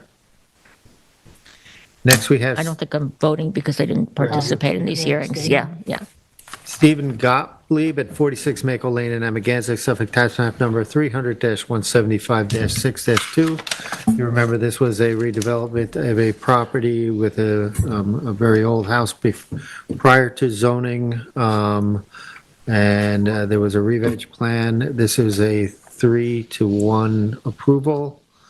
And so I make a motion on Steve Gottlieb, 46 Maple Lane in Amagansett, Suffolk Tax Map Number 300-175-6-2 to approve to adopt the resolution as written. I'll second it. I concur. Concur. Abstain. Next, we have Juno 9 LLC at 9 Tyson Lane in East Hampton, Suffolk Tax Map Number 300-189-6S2.3. This was a accessory structure with a request to allow plumbing for a tennis court. The board approved this 3-to-1 with a narrow definition of the plumbing relative to only the tennis court. So therefore, I make a motion on Juno 9 LLC, 9 Tyson Lane, East Hampton, Suffolk Tax Map Number 300-189-6-2.3 to adopt the resolution as written. I'll second it. I concur. I concur. Next, we have the Naturo Living Trust at 3 North Surfside Avenue in Montauk, Suffolk Tax Map Number 300-51-2-6. This was a demolition and rebuild, a complete redevelopment of a site, a fairly narrow and somewhat constricted site. The existing house, the footprint of the new house was going to land largely in the same footprint. We had a discussion about the proper building protocol because there was potential for collateral damage. It sat on a side hill. One of the proposals was for a net zero energy house that would be installed in segments, a lot of it prefabbed off-site to keep the amount of the disturbance to the neighborhood to a minimum. This was a 3-to-1 approval. And so on the case of the Naturo Living Trust, 3 North Surfside Avenue, Montauk, Suffolk County Tax Map 300-051-02-06, I want to make a motion to accept the determination as written. Okay. Concur. Concur.